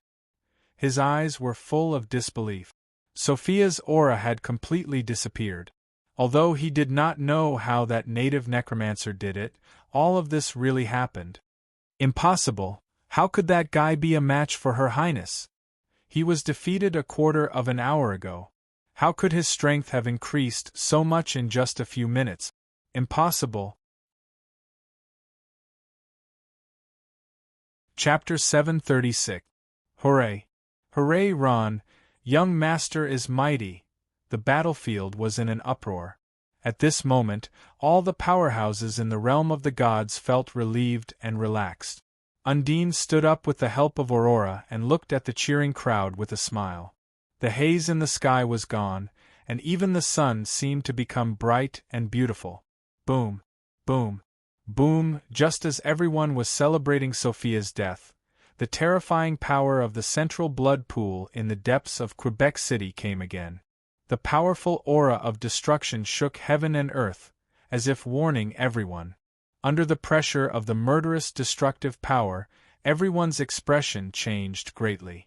Only then did the people who were immersed in joy remember that the matter was not completely over yet. Of course, Ron did not forget. Only he knew how terrifying the real strength of the headless corpse that he had temporarily controlled was. When refining this corpse, he felt that he had touched the depths of its soul, a destructive power that contained a powerful killing intent and was as vast as the abyss. No, I have to stop him right now. Feeling the increasing pressure on his body, Ron's desire to stop everything became stronger. His figure moved, and in the blink of an eye, he appeared in the sky above Quebec City. Pring! Flames with the power of destruction suddenly rose into the sky and lit up the whole sky. The whole of Quebec City was filled with a hellish aura of destruction. In the middle of the magic array of the dark ritual, Ron saw a thin figure in a dark gray robe. He held his staff high and kept chanting loudly. Because he had been casting spells without sleep for a long time, his body was almost exhausted. He only relied on strength potions and magic potions to maintain the magic array's operation, but at this moment, his eyes were full of blazing madness. It seems that he is the Long Inu that Sophia mentioned. Ron pondered for a moment and suddenly walked quickly toward the black magician. At this moment, his eyes were full of murderous intent. Suddenly, a trace of vigilance flashed in Ron's mind. He hurriedly took a step back and casually threw out Frost Nova. Along with a scream, it was Raven's. He was frozen in a broken wall, shivering from the cold. I can't let you get close to Lord Sauron, Ron snorted coldly. Unfortunately, you don't have the ability to stop me. After saying that, he didn't waste any more words with him. He casually used Soul Devour to devour his soul. As if he knew Ron's plan, Sauron, who was in the middle of the blood pool, roared. He constantly released powerful pressure, intending to prevent Ron from approaching Long Inu. By this time, Ron had already arrived in front of Long Inu. Who are you? What are you doing here? Long Inu seemed to have just woken up. Looking at Ron in front of him, he couldn't help but be stunned. During the casting process, Sophia had been strictly disturbing him, so Long Inu didn't know what was happening outside. I'm the one who came to kill you, Ron said in a deep voice with a cold face. Before Long Inu could react, he had already made his move. Roar! Sauron was furious. He suddenly stretched out a big hand and grabbed Ron. With a powerful and overwhelming destructive power, a powerful flame force field was formed in the surrounding space. Ron, who was in the middle of the flame force field, almost suffocated. Gotcha! Ron was unmoved. He completely ignored Sauron's huge hand. The sharp spear of death resolutely pierced through Longinu's head, extracting his soul from his skull and sucking it into the soul ring. Longinu's face was filled with endless resentment and unwillingness. He softly fell. Until now, he still didn't understand how he died. Longinu never thought that the powerful Burning Legion would be destroyed one day. Roar! At the same time, Sauron also tightly held his head with a painful expression on his face. He roared and fell down. The blood pool splashed with a huge splash, making a terrifying sound that shook the sky. With Sauron's fall, the destructive power that spread throughout Quebec City finally disappeared without a trace. After killing Longinu, the operation of the magic formation also stopped. The sky was clear again and the warm sunlight shone down. It was very comfortable. Success! Everyone cheered. The moment Quebec City fell, it marked the end of the Burning Legion's goal in the Noah continent. There were still many hell creatures that were still stubbornly resisting, but under the attack of the powerhouses of the divine realm led by Ron, they were all killed. They knew that they would die without a doubt, so they desperately resisted until they were all wiped out.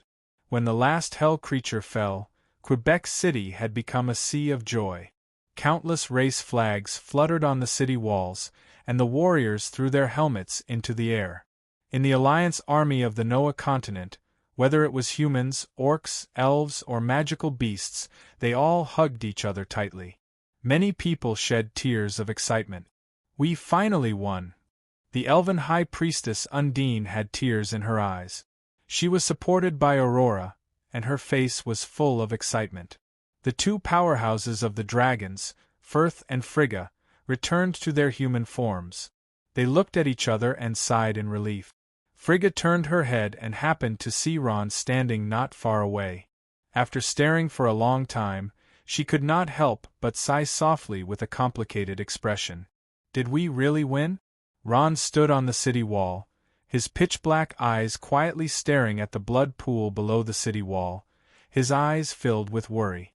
At this time, Ron thought of the dream that seemed to foretell something, until the Burning Legion set foot on the Noah continent and slaughtered everywhere. Scene after scene appeared in his mind like a movie. From the beginning to the end, everything was like a dream, illusory, yet real. Did we really win? Ron muttered to himself again. The aura of the Lord of Hell, Sauron, had completely disappeared. There was no trace of the aura of destruction in the entire Noah continent. But for some reason, Ron always felt a little uneasy, as if some danger was about to come. This premonition became more and more intense as time passed. Ron, D. Lynn, Kadena, Aurora, Vivian, and the others ran up breathlessly. Their faces were filled with the joy of surviving a disaster. D. Lynn, Ron, we succeeded. We stopped the Burning Legion's conspiracy. That horrible king of hell will never be resurrected again. Kadena shouted excitedly. Ron, you are our pride. As she spoke, she did not care that everyone was looking at her. She hugged Ron and kissed him on the cheek. Yo, Kadena even kissed him, the girls screamed exaggeratedly, and the air exuded a joyful and peaceful atmosphere. Kadena was teased by D. Lynn and Aurora, and her face could not help but blush. Compared with the relaxed and humorous atmosphere of the girls, Ron's expression at the moment was extremely dignified. He did not even realize that Kadena had kissed him. Did we really win? At this time, the attentive Aurora noticed that something was wrong with Ron and hurriedly asked, Ron, what's wrong with you? Ron did not answer. He lowered his head and stared at the blood pool in the center of the city. The blood pool formed by the essence and souls of countless creatures in the Noah continent was now bubbling. The feeling of uneasiness was getting more and more intense. At this time, the girls also noticed that something was wrong with Ron. They quieted down and looked at Ron, then at the blood pool, but did not find anything wrong. They looked at each other and felt very strange. Lynn's heart skipped a beat and she asked, "Ron, did you find something?" Ron did not answer. His eyes were still fixed on the blood pool in the center of Quebec City, as if a terrifying monster was hiding at the bottom of the blood pool. After a while, Ron's expression gradually changed. His expression changed from puzzlement, to anger, to surprise, and finally to fear. At the same time, his body began to tremble involuntarily. At this time, Ron's pupils suddenly widened, and he blurted out a sentence. Chapter 737. Crash, a sound was heard.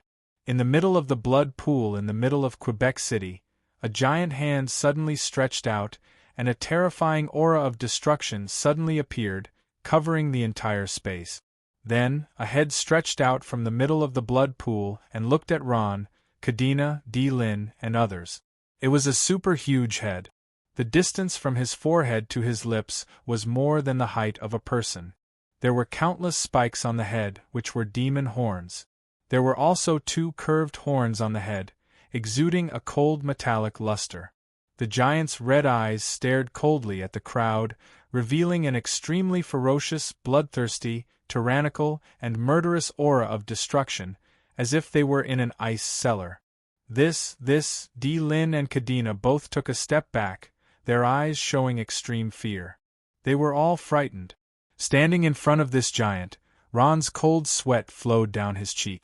At this moment, he already knew that the most terrifying legendary king of hell, Serene, had finally resurrected.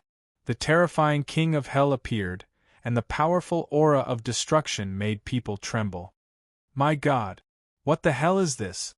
What a powerful aura of destruction! Demons are not worth mentioning compared to him. He's too powerful. Why do I feel death? All the strong people in the Noah continent were stunned. They stared blankly at the huge head that rose into the sky and did not know what to do. What happened? Didn't the magic circle of the dark ritual stop working? Didn't the aura of the king of hell disappear? Why did he resurrect? This question, not only did everyone not understand, even Ron, who knew all this, could not understand. He clearly killed Long Inu and destroyed the magic circle. Why did Serene resurrect? However, there was no time to think about it at this moment. The giant suddenly opened his mouth and spat out a blazing breath. His target was Ron and others. Be careful! Ron was shocked. He pulled Lynn with one hand and Kadena with the other, and disappeared with a bang. With a boom, the place where Ron and others were standing just now turned into ruins. That was close. Ron breathed a sigh of relief. If he was a step slower, it would be over. Even if he was fine, Lynn and Kadena would not be able to withstand a casual blow from Serene. Thinking of this, Ron felt a lingering fear. Kadena was pregnant with his child. Ron, what should we do now? Kadena hugged Ron tightly, her pretty face pale with fright. Ron took a deep breath. Looking at Serene's terrifying huge body, he also felt that it was very troublesome. He braced himself and said in a deep voice, "You guys find a place to hide first. I'll deal with this guy." Lynn understood and nodded gently.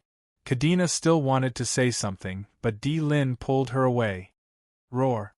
Serene, the king of hell, appeared from the central blood pool and roared. Then, the earth began to shake. Boom! With the eruption of Serene's power, the stones of the Quebec City wall peeled off and fell into the blood pool, splashing a huge red water. At this time, the blood pool built by countless craftsmen began to collapse. Flames spread unknowingly and covered the entire Quebec City. The blazing flames burned the sky. At this moment, Quebec City was like hell. Not long after, a super demon that was dozens of stories tall with a pair of wings on his back stepped out. His entire body was black, and his muscles were filled with explosive power. He looked like he had just woken up. He was panting heavily, and his terrifying aura intimidated everyone. This guy is the king of hell that the Burning Legion wants to resurrect, Soren? The dark colossal dragon Firth trembled.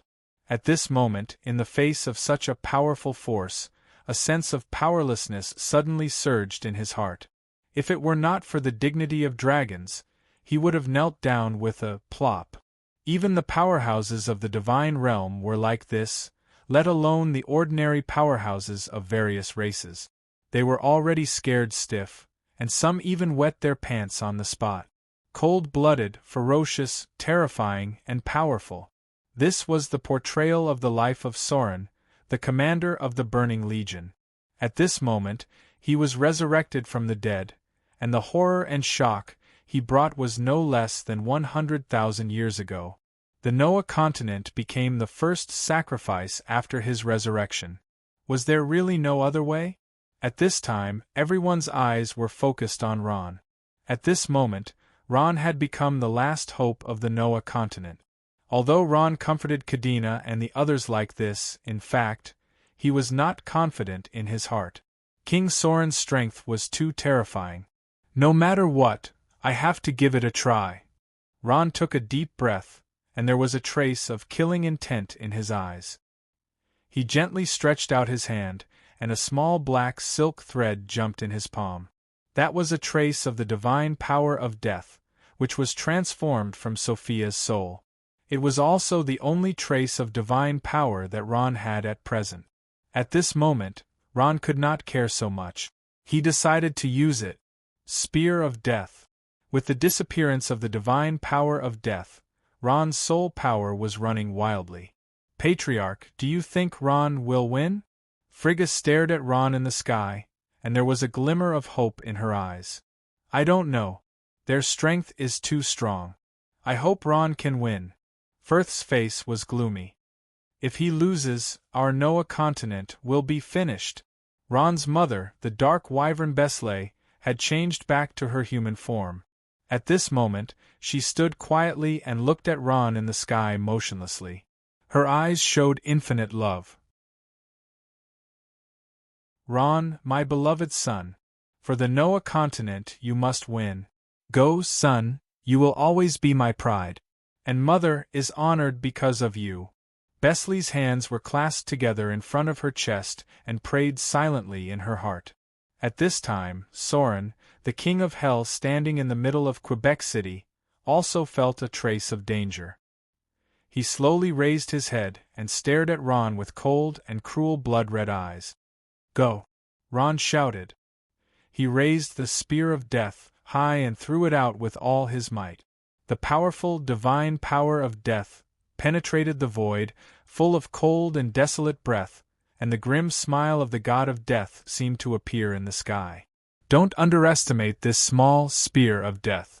The law of death contained in it was shuddering.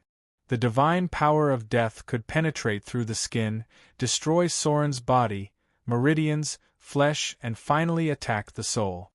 Boom! Soren, who had just awakened and was still in a state of chaos, could not dodge in time. He was hit by the spear of death, and was pierced between his eyebrows. He wailed in pain. The severe pain attacked Soren's soul like a neurotoxin, making him want to die. A familiar feeling emerged in his heart again. This was hatred. The monstrous hatred, the soul that had been imprisoned for 100,000 years, was once again awakened by this familiar force. What? Ron was shocked, and there was an incredible look in his eyes.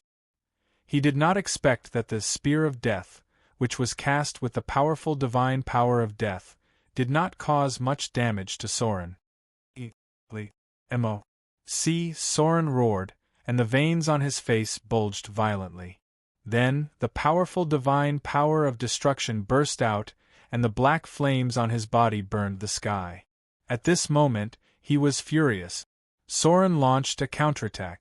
He opened his mouth and spat out a black flame at Ron in the sky. The black flame turned into a long dragon, and what was wrapped in it was the ball of destruction, full of killing and destruction. Death Guard. The ball of destruction came too fast, and Ron had no time to dodge. He waved the bone staff in his hand, and a white skeleton was formed in an instant, like a cage, protecting him. It's over. When the ball of destruction appeared, Ron already knew that he had lost. This ball of destruction, condensed by the divine power of destruction, was many times more powerful than the demons like Sophia. Boom!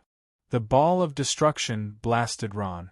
At this time, Ron only felt a blazing aura, like the flames of the Earth's core, colliding head-on, almost suffocating him.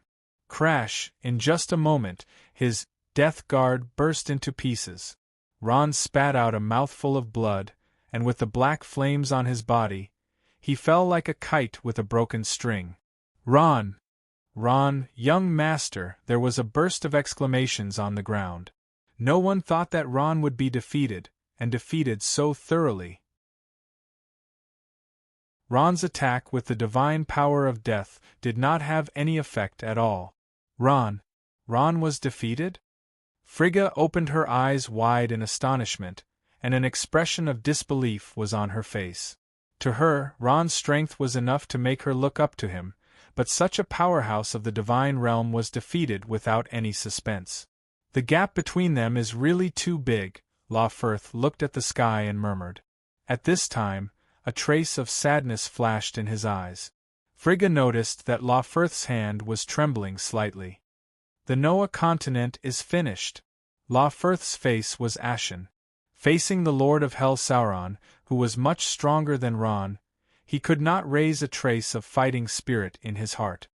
The Noah continent is finished. Seeing this, everyone's heart rose this thought.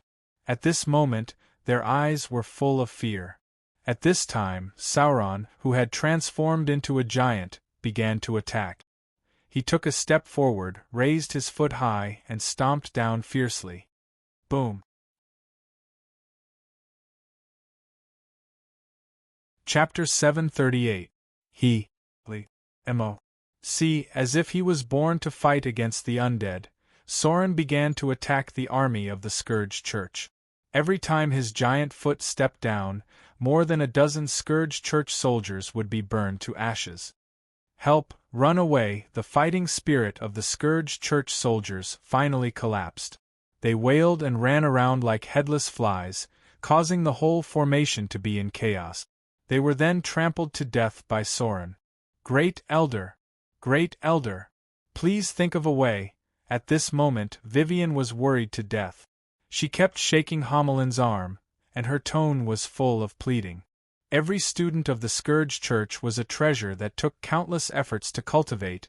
There's no other way. Homelin seemed to have aged a few decades, and his turbid eyes were full of despair. All we can do is fight for our lives. Homelin took a deep breath and murmured. At this moment, his eyes were full of sorrow. Fight! Homelin seemed to have made up his mind. He summoned the Frost Dragon and launched a deadly attack on Sauron. Firthda saw this and quickly reacted. He roared and began to transform. Frigga hesitated for a moment, and also turned into a fairy dragon and rushed over. Beaumont's giant beast's strength increased, and the Liaman Fong and Di Luo also made their moves. They turned into powerful beasts and attacked Sauron recklessly. Roar! A loud sound was heard. Sauron's peerless ferocity broke out again. Then, the overwhelming flames came and turned the whole Quebec City into a sea of flames in an instant. Bang! Bang! Bang! Lawfirthda, Li Jia, and Di Luo were blown away. They vomited blood and changed back to their original forms. Homelin's frost dragon was shattered. The powerful flame of destruction was burning his soul, causing him to scream. Only Frigga was the luckiest. She ran a little slower, so she was only slightly injured. The King of Hell, Sauron, was too powerful. Although this result was within everyone's expectations, it still shocked everyone present. In an instant, all of the Noah continent's divine realm powerhouses had been defeated. Just Sauron alone was enough to destroy the entire continent. It's useless.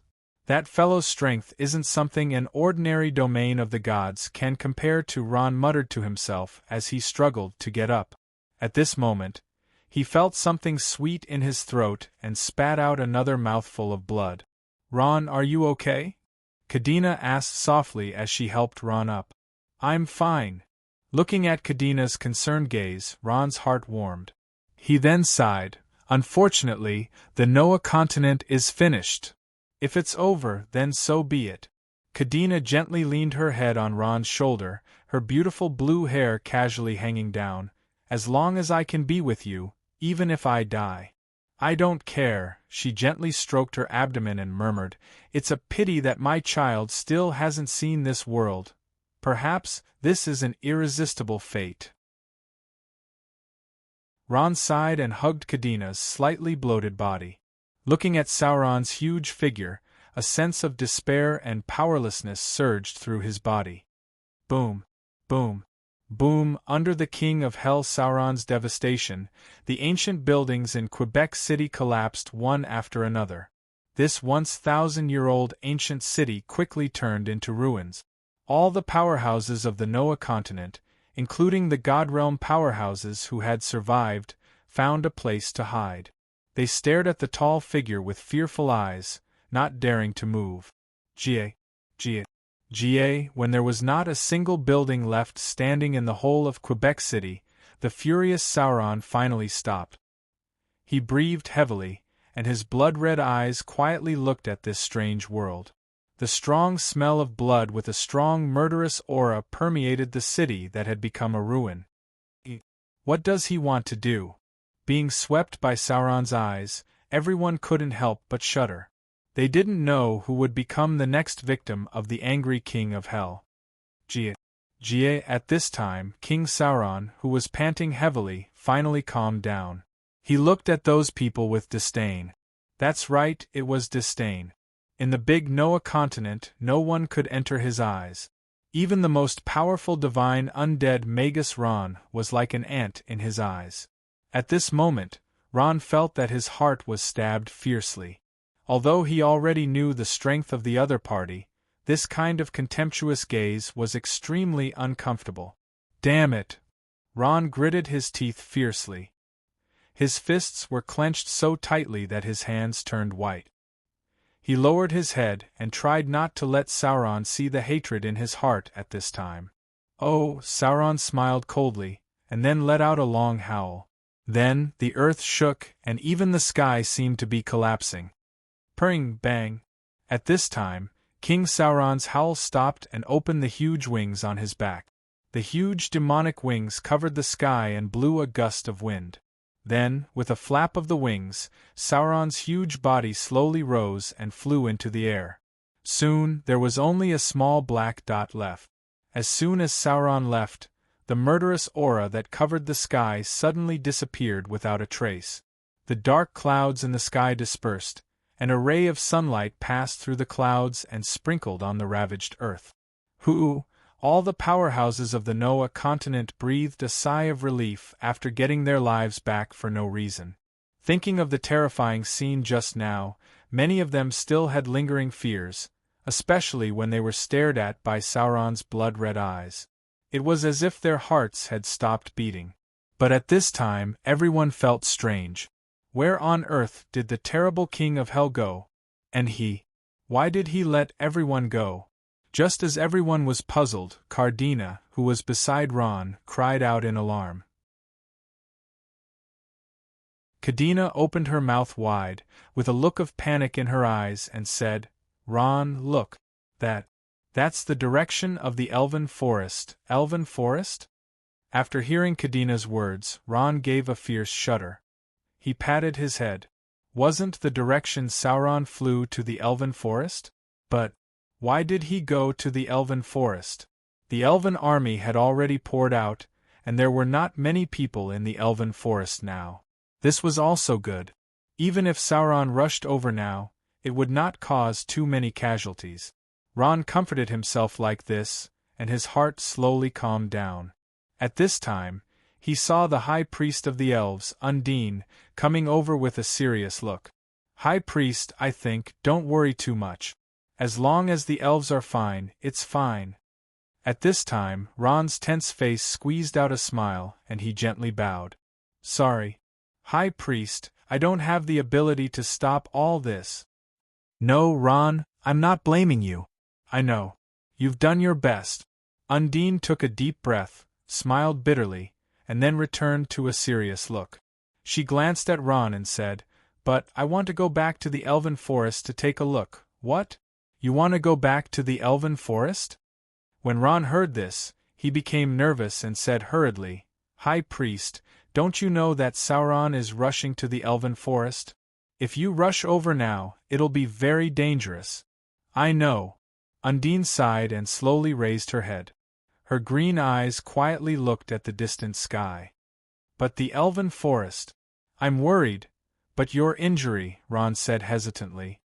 My injury is not serious. Ron, I'll go first. Be careful. Undine took a deep breath and hurriedly said these words. Her green figure shook, and in the blink of an eye, she had disappeared into the sky. Aurora took a deep breath and looked at Ron. Her lips moved, but she did not say anything. She also followed Undine and flew into the sky. Ron, Cardina turned around with a worried expression on her face. I know, I'll follow, Ron nodded and said in a deep voice. Then, his body turned into smoke and disappeared. After Ron left, Homelin did not care about his seriously injured body and followed. He was afraid that something would happen to Ron. Vivian, Kay, and the other Sacred Domain powerhouses who worked for the Scourge Church also flew into the sky without hesitation. Lord Patriarch, what should we do? Frigga turned and asked. Firth did not say anything. He stomped his legs and a huge dark dragon appeared in the sky, roaring as it flew into the distance. Frigga hesitated for a moment, but also flew into the sky. The wind in the sky was slightly cold. Ron did not fly for long before he saw Undine in front of him. She had already caught up. Sauron, on the other hand, was flying unhurriedly below at a speed that was neither fast nor slow. Ron, you're here. Seeing Ron appear, Undine smiled. I knew you would come. At this time, a dragon's roar came from behind. It was the dark dragon Firth and Frigga. Behind them were Hao Qin and Di Luo. Now, all the powerhouses of the divine domain in the Noah continent had gathered. Thank you, everyone. Looking at all this, Undine's eyes were a little moist. This was originally a matter of the elves. She did not expect that all the powerhouses of the Noah continent would be involved. It's nothing. Firth's low voice came. This is no longer a matter of the elves. The Lord of Hell, Sauron, was still flying in front. He didn't seem to mind the gods' domain experts following behind him. To him, those gods' domain experts were like ants, who would care about a few ants following behind him. Soon, they arrived at the Elven Forest. Sauron's body, which was bigger than the dark dragon, stopped at this time. After a while, he turned to the east. Where is this guy going? What is his purpose in coming to the Elven Forest? Ron was puzzled and could not help but ask. At this time, Undine's face was pale. She trembled and pointed to the front. That's the direction of Noah Dashiel. What? Noah Dashiel? Chapter 739. That's right, it's Nordrassil. Undine's voice deepened. He has another name, the World Tree. The World Tree. Everyone was dumbfounded when they heard that. However, no one noticed that Undine had said he and not it. Undine said, The World Tree is the origin of all life on the Noah continent. There's an infinite amount of divine power of life there, and my divine power of life was bestowed upon me by Nordrassil when I was promoted to a god-level powerhouse. Undine took a deep breath, and her tone became extremely serious.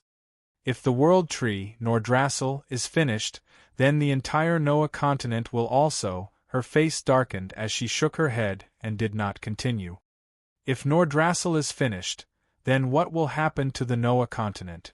Ron's heart tightened as he asked in a low voice. He was concerned about the survival of the Noah continent. If Nordrassil is finished, then all the mountains and rivers on the Noah continent will dry up, and the fish in the rivers and the creatures on the mountains will die in large numbers. Gray haze will cover the land, and life will not grow. What follows is the waiting of death. All living things will lose their vitality and become lifeless. Over the long years, they will gradually die. The moment all living things die, the entire Noah continent will become barren and dead silent. It will become a world with nothing. Am I right, Grandma?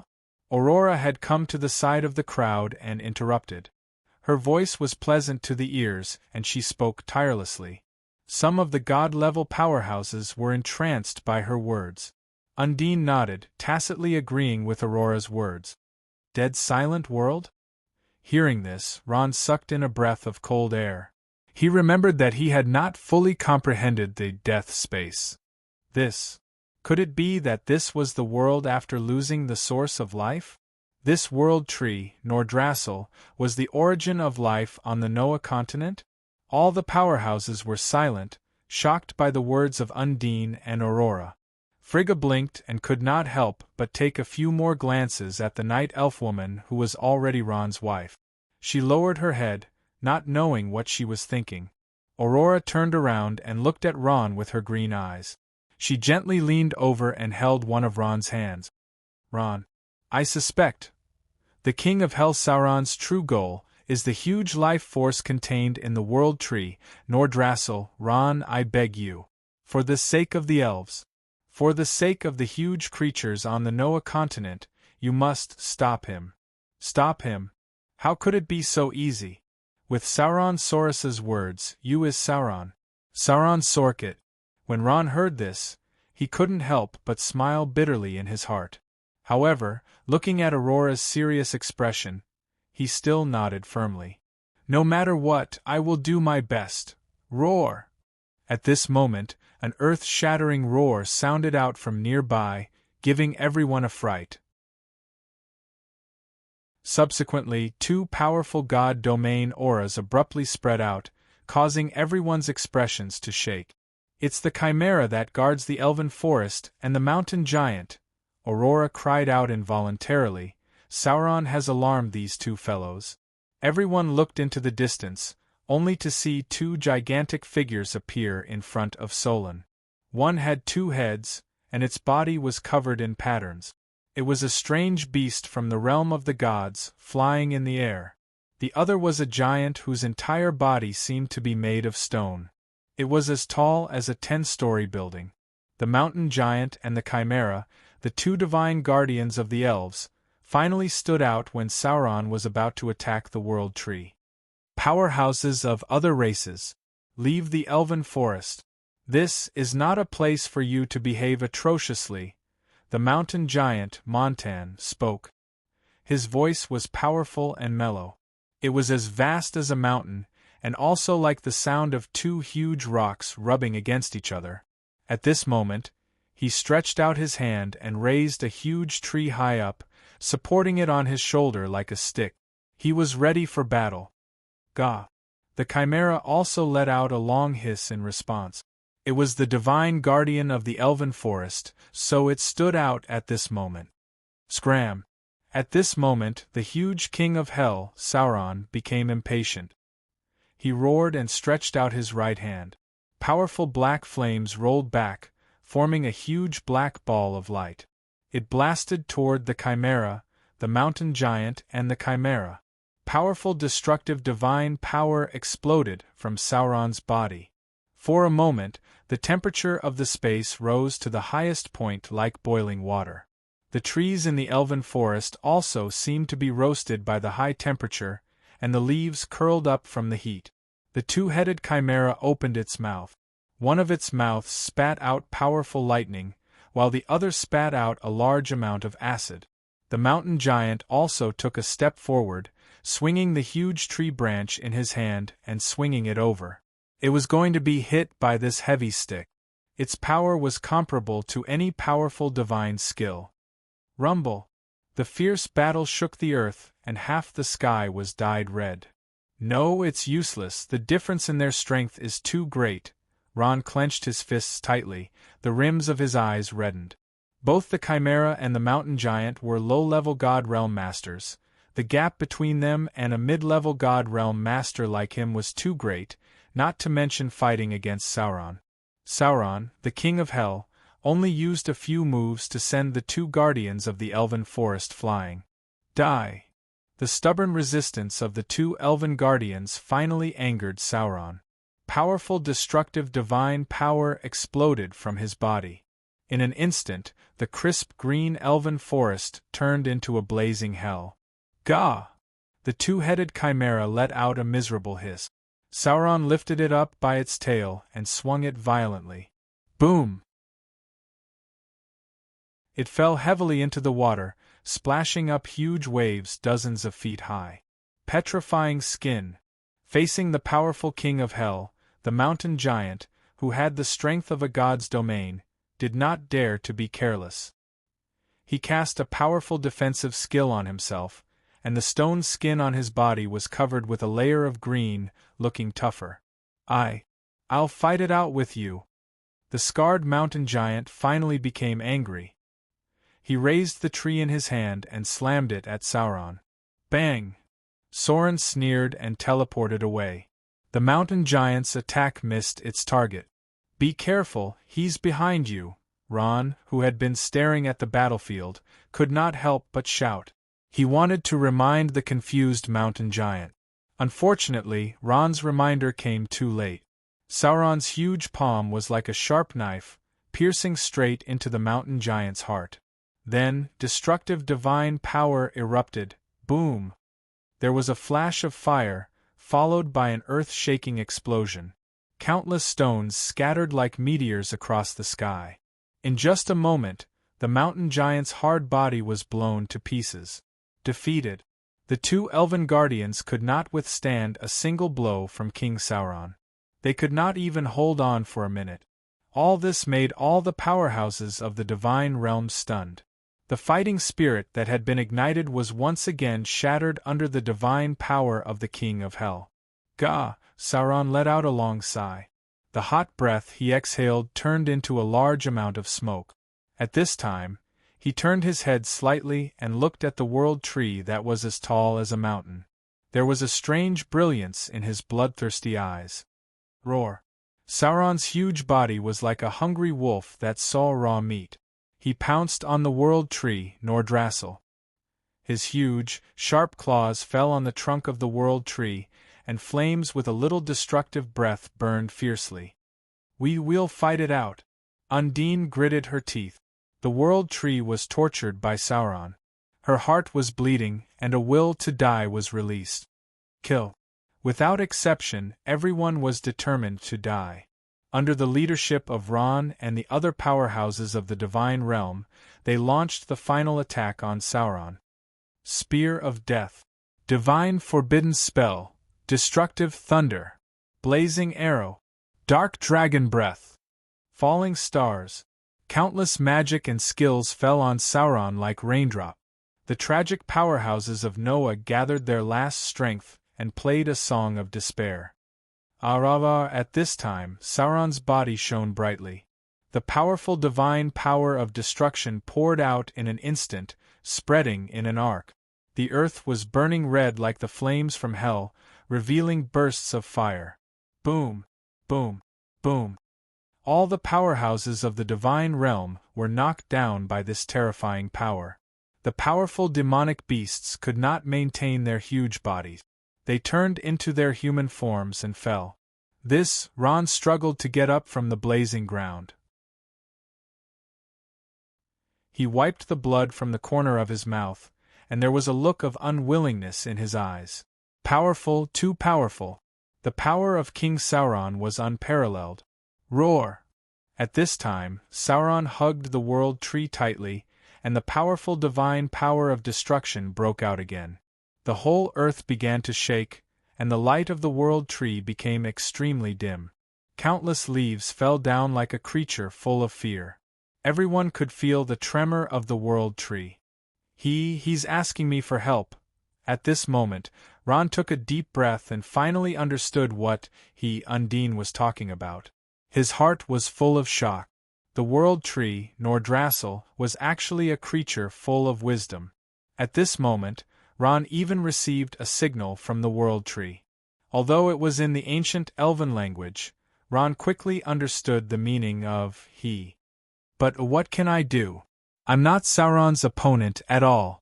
Looking at Sauron's body that was bigger than a mountain giant and more powerful than a demon, Ron felt powerless in his heart. He had never been so eager for power. Power. I need power now, anything is good, I need great power, Ron shouted loudly in his heart. His fists were clenched tightly, and his nails were deeply inserted into his flesh. The powerhouses of Noah were also trembling. Without exception, they all received the distress signal from the world tree, and they could do nothing. Chapter 740. Boom! The world tree was finally pushed down. In the roots under the fallen field, a huge breath of life came from afar and rushed out crazily. 1 point. 2 points, countless breaths of life turned into a little starlight, like a school of fish rushing into Soren's body. Ha! Ha! Soren absorbed the huge life force in big mouthfuls with a look of extreme joy on his face. Ron reached out and grabbed a little starlight in the air. He looked down and was shocked. In his hand was a woman the size of a palm. She had the face and body of an elf. She was naked and had a pair of translucent wings on her back like Aurora. Her small body emitted a large amount of life force. What is this? Ron cried out involuntarily. This is an elf. A low voice came from the side. Ron looked back and saw that Undine was crying. They are the embodiment of the source of life. Source of life? Ron was stunned. He knew that elves and elves were two different concepts. One was an element and the other was life. However, elves and elves looked so similar. What was the relationship between them? Only God could make it clear. At this time, Ron felt that the elf in his hand moved as if she was pulled by a powerful force and broke free from his hand. The elf exclaimed and struggled, but her body flew back involuntarily. She floated high in the air and was finally absorbed into the body of Soren, the king of hell. At this time, Soren's body also changed. The gray color on his skin was gone, revealing the original color. It was a dark red skin with many irregular bumps. It looked abnormally terrifying. Sure enough, Sauron hasn't completely resurrected yet. The dark mage named Long Inu only resurrected his soul, and his body is still in a dead state. However, if he absorbs that huge life power again, it's only a matter of time before he's truly resurrected, Ron thought quietly, but he could only be anxious. He had no way to deal with the powerful king of hell. As Soren continued to absorb the life force, some strange phenomena began to appear. The plants and trees around Nordrassel seemed to have lost all their life force. They began to wither and wither quickly. The river water in the elven forest began to become gray, turbid, and lifeless, emitting bursts of stench. The fat river fish flopped in the water, and soon their stomachs turned upside down. All this was terrible. Ron and the others did not dare to imagine what the Noah continent would become after losing the source of life. No. I have to stop him. Undine was anxious. She struggled to take a step forward, but she fell heavily to the ground. She had no strength. Despair shrouded the world, like a haze from the distant sky. All the gods of Noah continent stood. They watched the world step by step towards death, but they could do nothing. The life force of the world tree was gradually disappearing. Countless branches and leaves were drying up and shrinking. It did not even have the power to call for help. Damn it! Is the Noah continent over? Could it be that there's really no other way? Ron trembled all over. The despair and fear on his face were constantly alternating. Just when everyone was worried about the fate of the Noah continent, they saw a figure in black appear in the distant sky of the elven forest. It was a middle-aged man of medium build. At this moment, He stood quietly in the air, staring at everything in front of him with a pair of emotionless eyes. A white aura formed around his body, as if a small ray of light was revealed in the gray sky. "It seems that it's still not enough," the middle-aged man in black murmured. His face was full of disappointment. "Their strength is still too weak." The middle-aged man's eyes stared at Soren, who was lying on the world tree, and a sneer appeared at the corner of his mouth. "It seems that I have to do it," as the middle-aged man said. He stretched out his hand slightly. Swish! A long standard sword suddenly appeared in his hand, exuding a bright luster. At this time, Aurora's eyes inadvertently swept past, pointed to the distance and suddenly screamed. "Ron, look! What is that?" Hearing Aurora's voice, Ron froze for a moment. He turned his head and looked. Suddenly, his eyes opened wide, showing a look of extreme disbelief. "Lord Noah!" "What? Lord Noah?" Seeing Noah suddenly appear, Raffield's face was filled with shock, and then he became extremely ecstatic. "Lord Noah is back! Lord Noah is back! The Noah continent is saved!" Frigga said excitedly. "I knew it. Lord Noah would not abandon the Noah continent." Undine also breathed a sigh of relief. However, at this moment, Ron was still frowning. That's right, Lord Noah was back, but would he be a match for the King of Hell, Soren? Only those who had fought with Soren knew the horror of his power. It was a feeling of invincibility. At this time, Soren also noticed the existence of Noah. "Who are you?" Soren stopped his movements and said in a low and extremely slow voice. His red eyes stared at Noah. At this moment, Soren had recovered most of his consciousness. Unlike the strong people of the Noah continent, when facing Noah, even someone as powerful as Soren felt a trace of threat. "Since you asked, I'll tell you." Noah smiled coldly and took a step forward. "I'm the manager of this Noah continent. My name is Noah. Plain manager." Soren's pupils shrank, and then he laughed nastily. So what if you're a plain manager? Even if you're a plain manager in front of me, you'll have to die." While speaking, the black flames on Soren's body burned brightly, and a blazing aura of destruction burned the sky. Solon wasn't interested in plain managers. Some plain managers were low-level God Realm characters at most. The better ones were mid-level or high-level God Realm characters. In Solon's eyes, they weren't worth mentioning at all. In the process of conquering subplanes, who knew how many plane managers had died in the hands of the Burning Legion? Facing Noah, Soren was full of confidence. This time, he took the initiative to make a rare move. With monstrous power, a ferocious and terrifying demon form formed behind Soren, as if a king had descended, full of disdain for the world. "Is that so?" The corners of Noah's mouth curved slightly. He slowly raised the long sword in his hand, and traces of dazzling yellow light spread out. The majesty of a strong person filled the entire corner.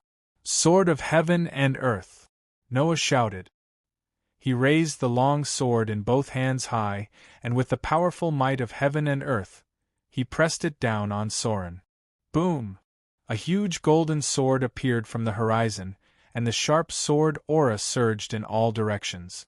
The golden light was like the sun shining, and the space shook and cracked. Waves of earth dozens of feet high rose from the ground, and countless huge trees and stones were swept into the air. Roar! Soren let out a scream. From his chest to his abdomen, his body was split open like tofu by the huge golden sword. Under the golden light, it shattered inch by inch. "Impossible! It's impossible! How can you have such powerful strength? You're not a God Realm powerhouse at all. You're definitely not. Soren let out a desperate howl. Shock, anger, and unwillingness appeared on his face. Before he finished speaking, a large amount of flames burst out from his body. The flames burned the sky, and his huge body was swallowed up in an instant. Not good.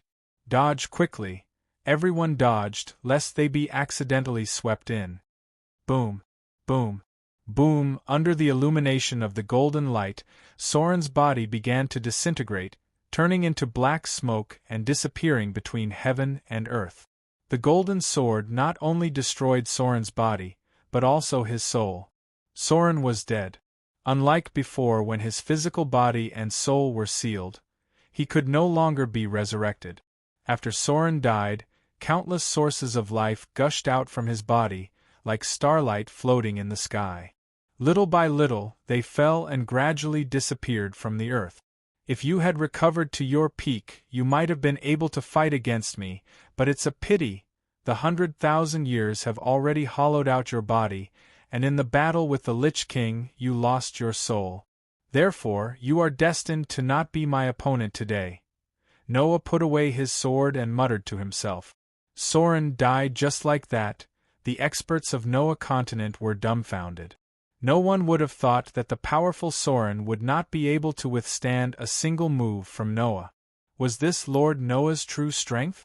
Looking at Noah, who put away his sword as if nothing had happened, all the experts felt like they were dreaming. Just a moment ago, the world was almost destroyed, but in the blink of an eye, it was as good as new. Noah, worthy of being called the Savior, no wonder the entire continent was named after him. Ron's eyes were filled with shock. He once thought that after entering the mid-level god realm, he could almost be on par with Lord Noah. But in reality, the gap between him and Lord Noah was like heaven and earth. Lord Noah's strength and realm were not something he could touch at the moment. Ron didn't even know what kind of power Lord Noah used. Ron's thirst for power became even more intense. He wanted to enter a higher realm. With the return of the source of life, the earth began to recover its original appearance. The grass turned green, the river became clear, and the entire elven forest regained its vitality. The world tree that had been toppled slowly returned to its original state in the spring of life, and its wounded body also began to heal. Verdant branches extended from the huge castle-like trunk, and the intertwined roots nourished the surroundings along with the soil. The gray haze in the sky disappeared, and a ray of sunlight penetrated through the clouds, sprinkling on the earth. The Noah continent, which had been ravaged by the Burning Legion, seemed to be glowing with vitality once again. The Burning Legion's military expedition to the Noah continent finally came to an end at this moment. Countless evil souls covered in blood slept forever on the Noah continent. Lord Noah, seeing Noah's figure descend from the sky, the experts of the god realm saluted one after another. This was a kind of respect that came from the bottom of their hearts, reverence for the strong. And Lord Noah nodded indifferently, no expression could be seen on his face, as if he had done something insignificant. His gaze swept past the experts of the god realm one by one, pausing on Ron's face for a moment, and then pointed at several experts of the god realm. All of you come with me, yes. Lord Noah. Everyone saluted and answered one after another. Noah's body slowly rose and flew toward the west. No one dared to delay and immediately followed. After flying for about 15 minutes, Lord Noah's figure moved and landed on an unknown mountain peak. He stretched out his hand, and the calm space trembled, spreading out like ripples in water. Noah opened a spatial rift out of thin air and walked in. The god realm powerhouses of the Noah continent looked at each other in confusion. Although Noah was a plain manager, he generally did not pay much attention to the affairs of the continent, and had little contact with the experts of the god realm. Even Firth had only met him a few times. Why did he call us here?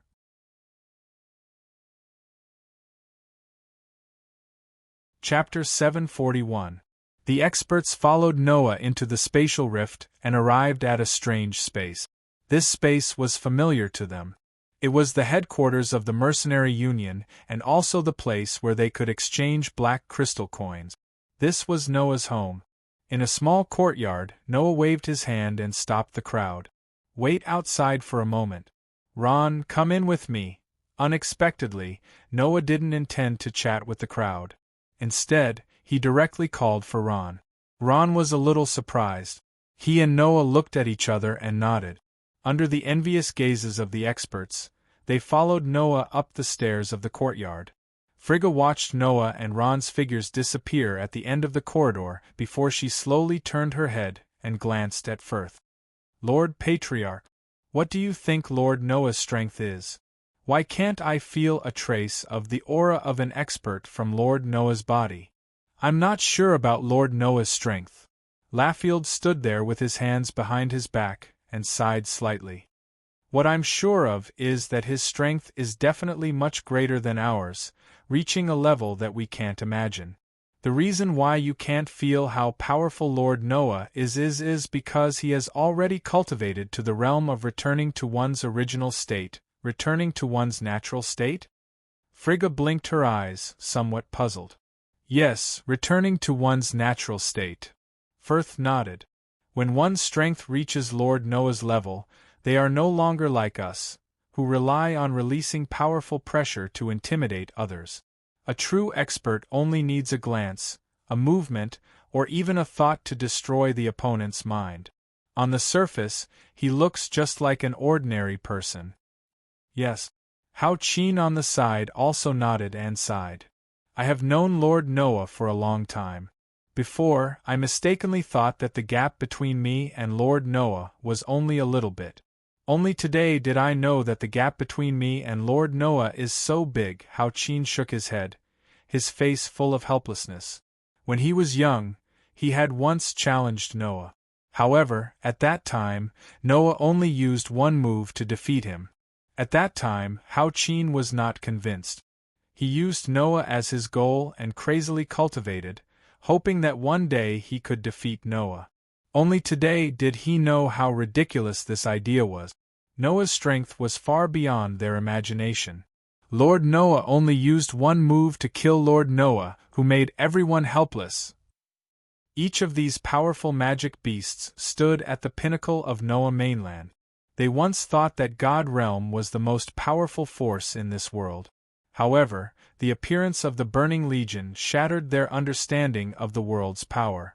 Only now did they realize that above God Realm, there was still mid-level God Realm, or even a force stronger than mid-level God Realm. For example, Noah, even Ron, a young human in his 20s who had yet to reach his 30s, had the strength of a mid-level God Realm, far surpassing those older magic beasts who thought of themselves as a higher race. Thinking of Noah's strength, everyone lost their interest in talking and fell silent, each with their own thoughts. Ron followed Noah to a room. He had been to this room before. It was Lord Noah's study room. The study room's decorations were the same as before.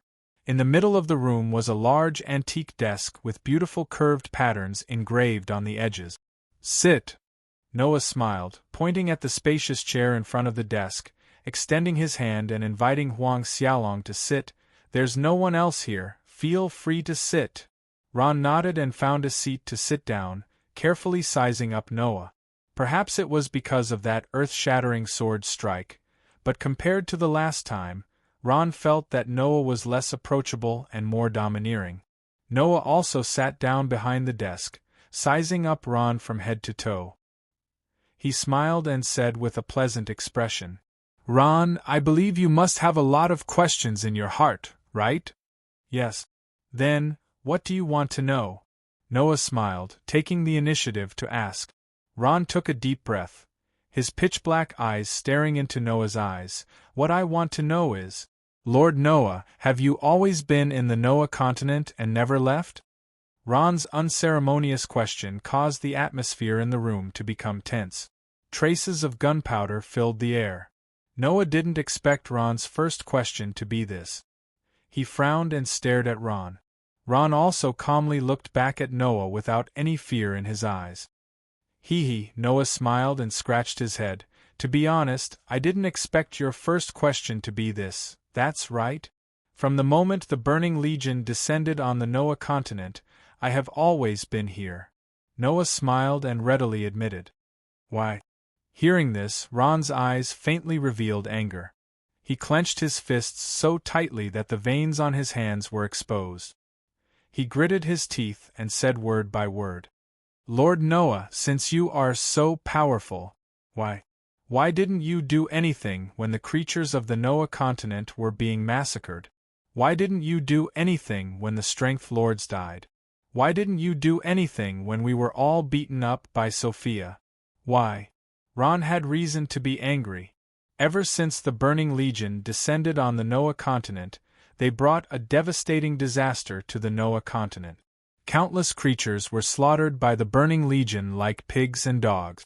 All the races of the Noah continent paid a cruel price to resist the Burning Legion's attack. Even the Scourge Church's Undercity was almost destroyed. At that time, if Lord Noah had been here, then none of this would have happened. Thinking of the shocking corpses in the center of Quebec City, Ron's heart bled.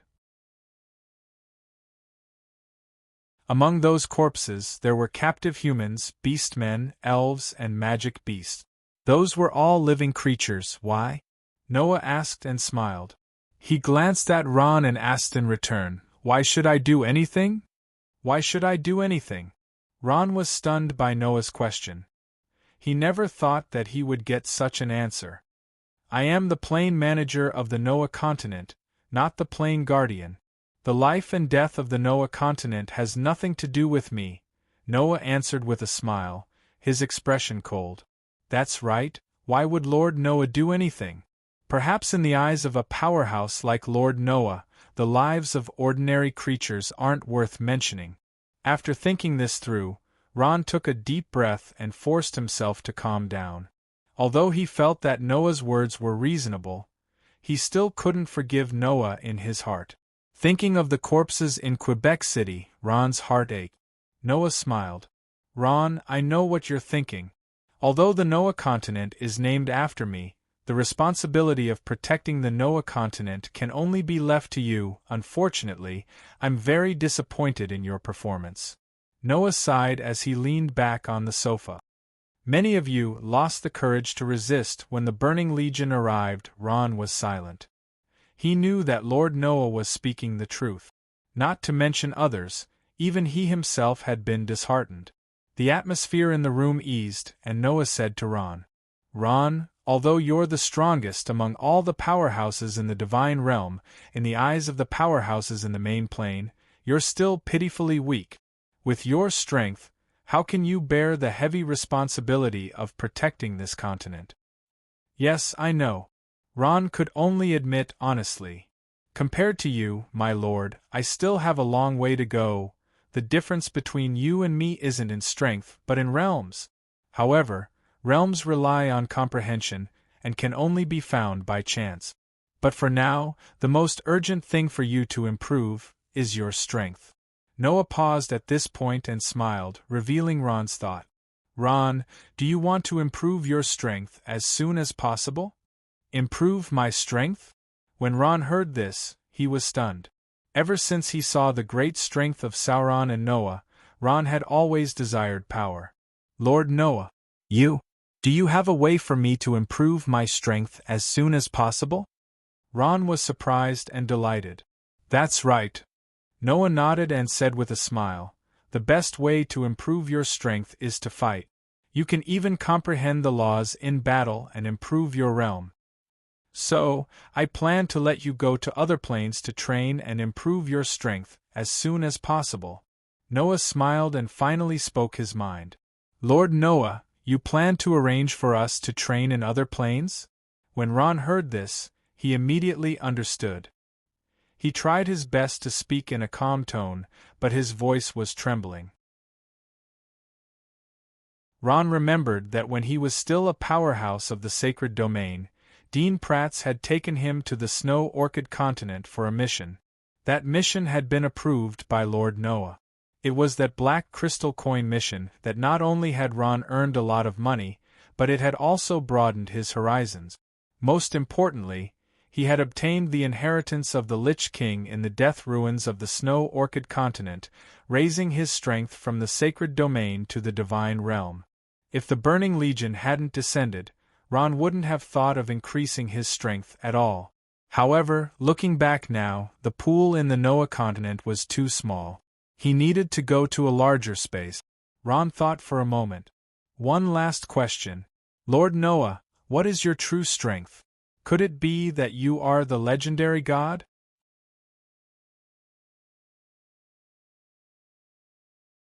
Chapter 742. Ron, what did Lord Noah say to you? When Ron walked out of Noah's study, he was surrounded by Frigga and the others in the back garden. Every one of them had a questioning expression on their faces. Ron hurriedly told them what Noah said earlier.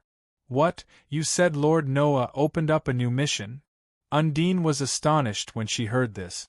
That's great, I've been wanting to go out and train for a long time. Ligia rubbed his fists and said with a smile. Hearing that there was an opportunity to go out and train, everyone was in high spirits. After all, an opportunity to go out and train was too rare. With Noah controlling the space channel, those experts naturally did not dare to voice their anger. Knowing that this time it was Ron leading the team, everyone's tense hearts finally relaxed. With a powerful mid-level god realm divine Magus helping them, what difficulty couldn't they overcome? Ron, when are you leaving? I need to go back and pack. Frigga turned her head and smiled at Ron. Ron pondered for a moment. I also need to return to Gloom City to prepare. 7 days. 7 days later, let's meet at the Mercenary Association headquarters 7 days later. We'll set off together then, all right? Frigga nodded. Oh right, Ron, what is the plane Lord Noah wants us to go to this time? Before leaving, Firth seemed to have thought of something and hurriedly asked. Ron thought for a moment. I think it's a secondary plane called the Land of Exile. I heard that it's a very dangerous place.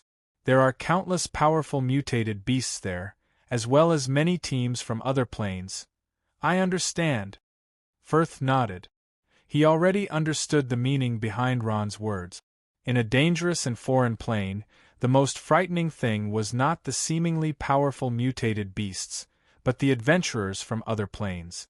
This was an irrefutable truth in the Noah mainland's mercenary world, and it was also applicable in foreign planes.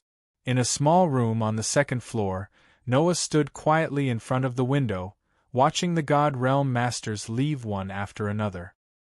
His brows were tightly furrowed as he revealed a thoughtful expression. Noah was wearing a blue slim-fitting double-breasted robe. Her white-gloved hands were gently placed on her chin. Her blonde hair was combed back, and her sword-like eyebrows were tall. She looked very heroic in her middle age. Lord Noah, are you really planning to open the spatial passage?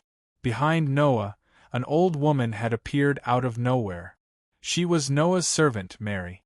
She was wearing a servant's uniform and was holding a tray of black tea as she stood respectfully behind Noah. Not bad. Noah seemed to have made up his mind. He nodded heavily and let out a long sigh. It's time to let go of some things.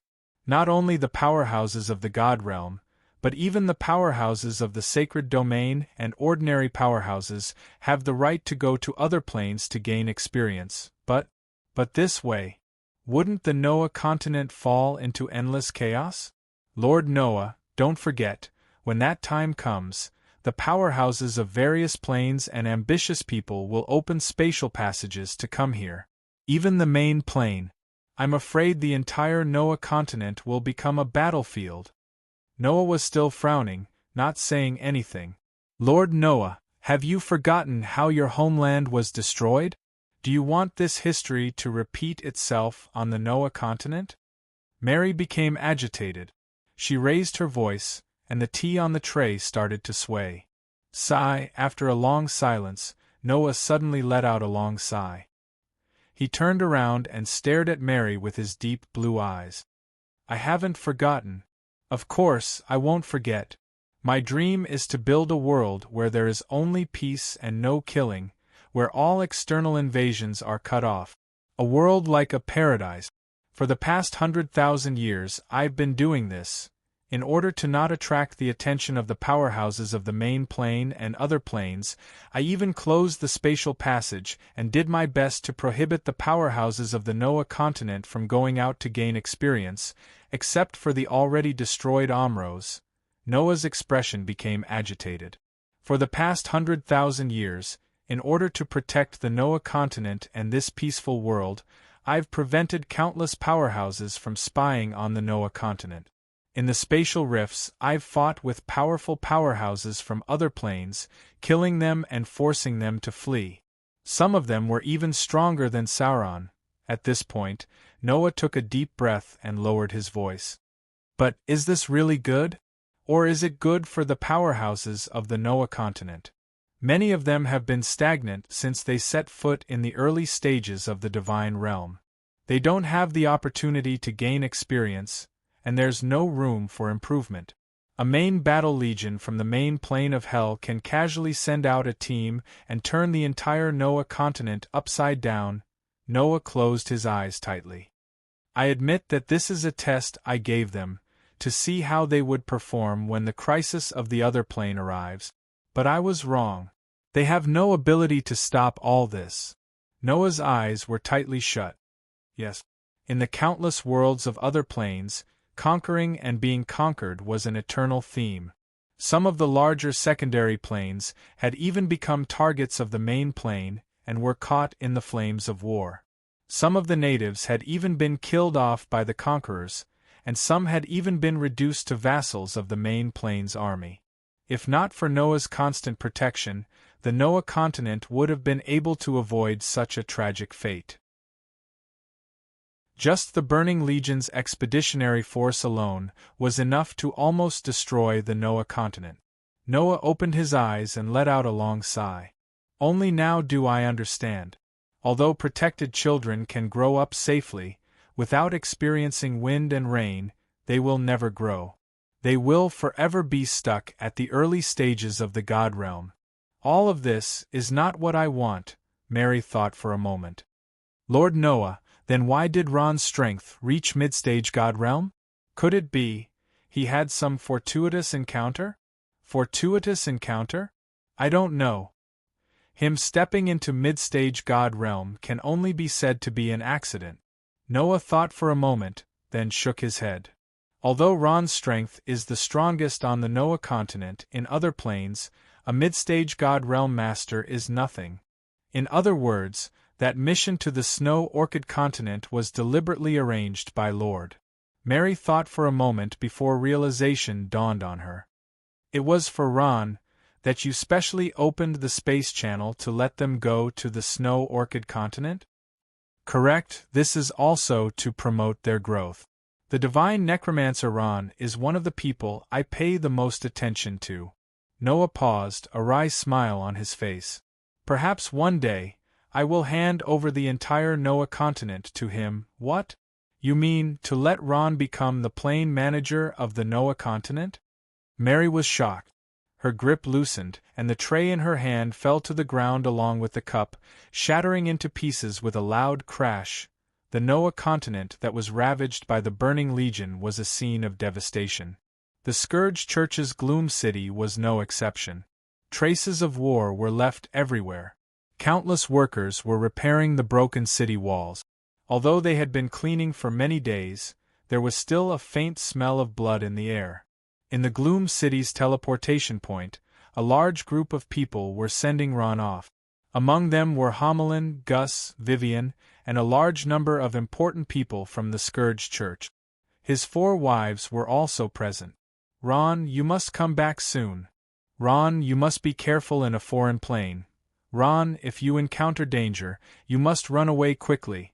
Kadina's eyes were red as she threw herself into Ron's arms, sobbing softly as if they were separated by life and death. Ron hugged Kadina, lowered his head, and kissed her forehead as he comforted her. Don't worry, Kadina. I will be back in 3 years, 5 years at most. Ron's gaze fell on Kadina's bulging stomach as he spoke, and he became absent-minded. It would be 3 years at least, 5 years at most. By then, his child would probably be able to run. However, this was something that couldn't be helped. Every family with mercenaries would experience this scene. A wife sending her husband off, and a mother sending her son off on an unknown journey. Perhaps one day the loved one would return with a large amount of wealth, or perhaps they would welcome a cold corpse, or even bad news. Aurora, Lin, and Becerra were also standing in the crowd, their eyes filled with reluctance. Ron smiled and waved at Aurora. "Aurora, come here for a moment." Ron took out an exquisite silver necklace and handed it to Aurora. His expression was solemn as he said, "This is a psychic bracelet given to me by Lord Noah. I'm saying if the Scourge Church is in big trouble, you can input your power into this necklace, and I will receive it immediately." Aurora looked over and saw that Ron was also wearing a necklace around his neck, and it was exactly the same as the one in her hand. She could only nod with tears in her eyes. Ron pulled her into his arms and gave her a long, affectionate kiss. He whispered in her ear, "Help me take good care of Kadena." Aurora nodded with tears in her eyes. Ron hugged everyone before reluctantly leaving. He stepped into the circle of light of the teleportation point and disappeared with a whoosh in a large hall of the Mercenary Association, the Dark Dragon R.A. Firth, the Fairy Dragon Frigga, the Beaumont Behemoth Hao Chin, the lion-headed, human-bodied, phoenix-tailed magic beast Luo, and the nature magic god Undine had been waiting for a long time. As the circle of light of the teleportation point lit up, Ron's figure appeared in the hall. "Ron, you're here." All the God Realm experts of the Noah continent stood up and saluted. The Ron of today was no longer the young lad from before. He had the strength of a mid-level God Realm expert, and was the strongest person besides Noah. "Sorry for making everyone wait." Ron smiled slightly, maintaining his usual modesty. At this time, his gaze fell on a small corner of the hall. It was a wretched-looking old man with a thin and small stature. The loose black robe on his body was extremely incongruous. He was the last of the 5 god-level powerhouses of the magical beast clan, the Dragon Turtle Babu, who had a thin dragon bloodline. In the process of resisting the Burning Legion's demons, he had also made outstanding contributions. Ron looked around and nodded at him as a form of greeting, saying, "Thank you for coming."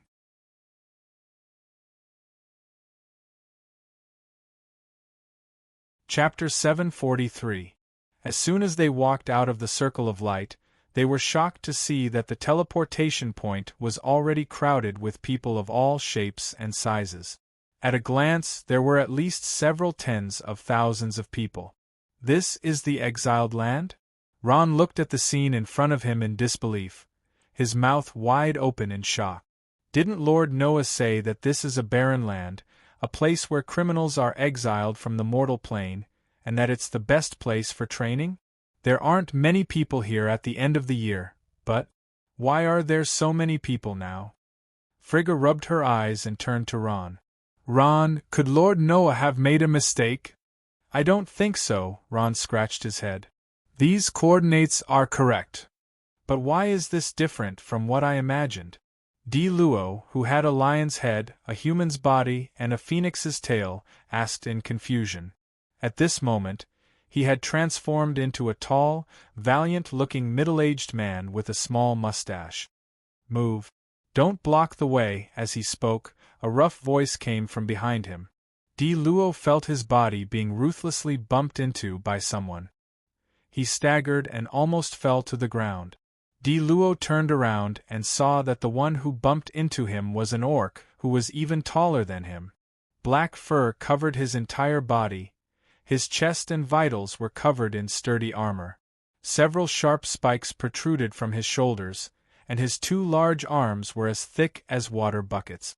He didn't carry any weapons, either hidden in a space ring or a space bag.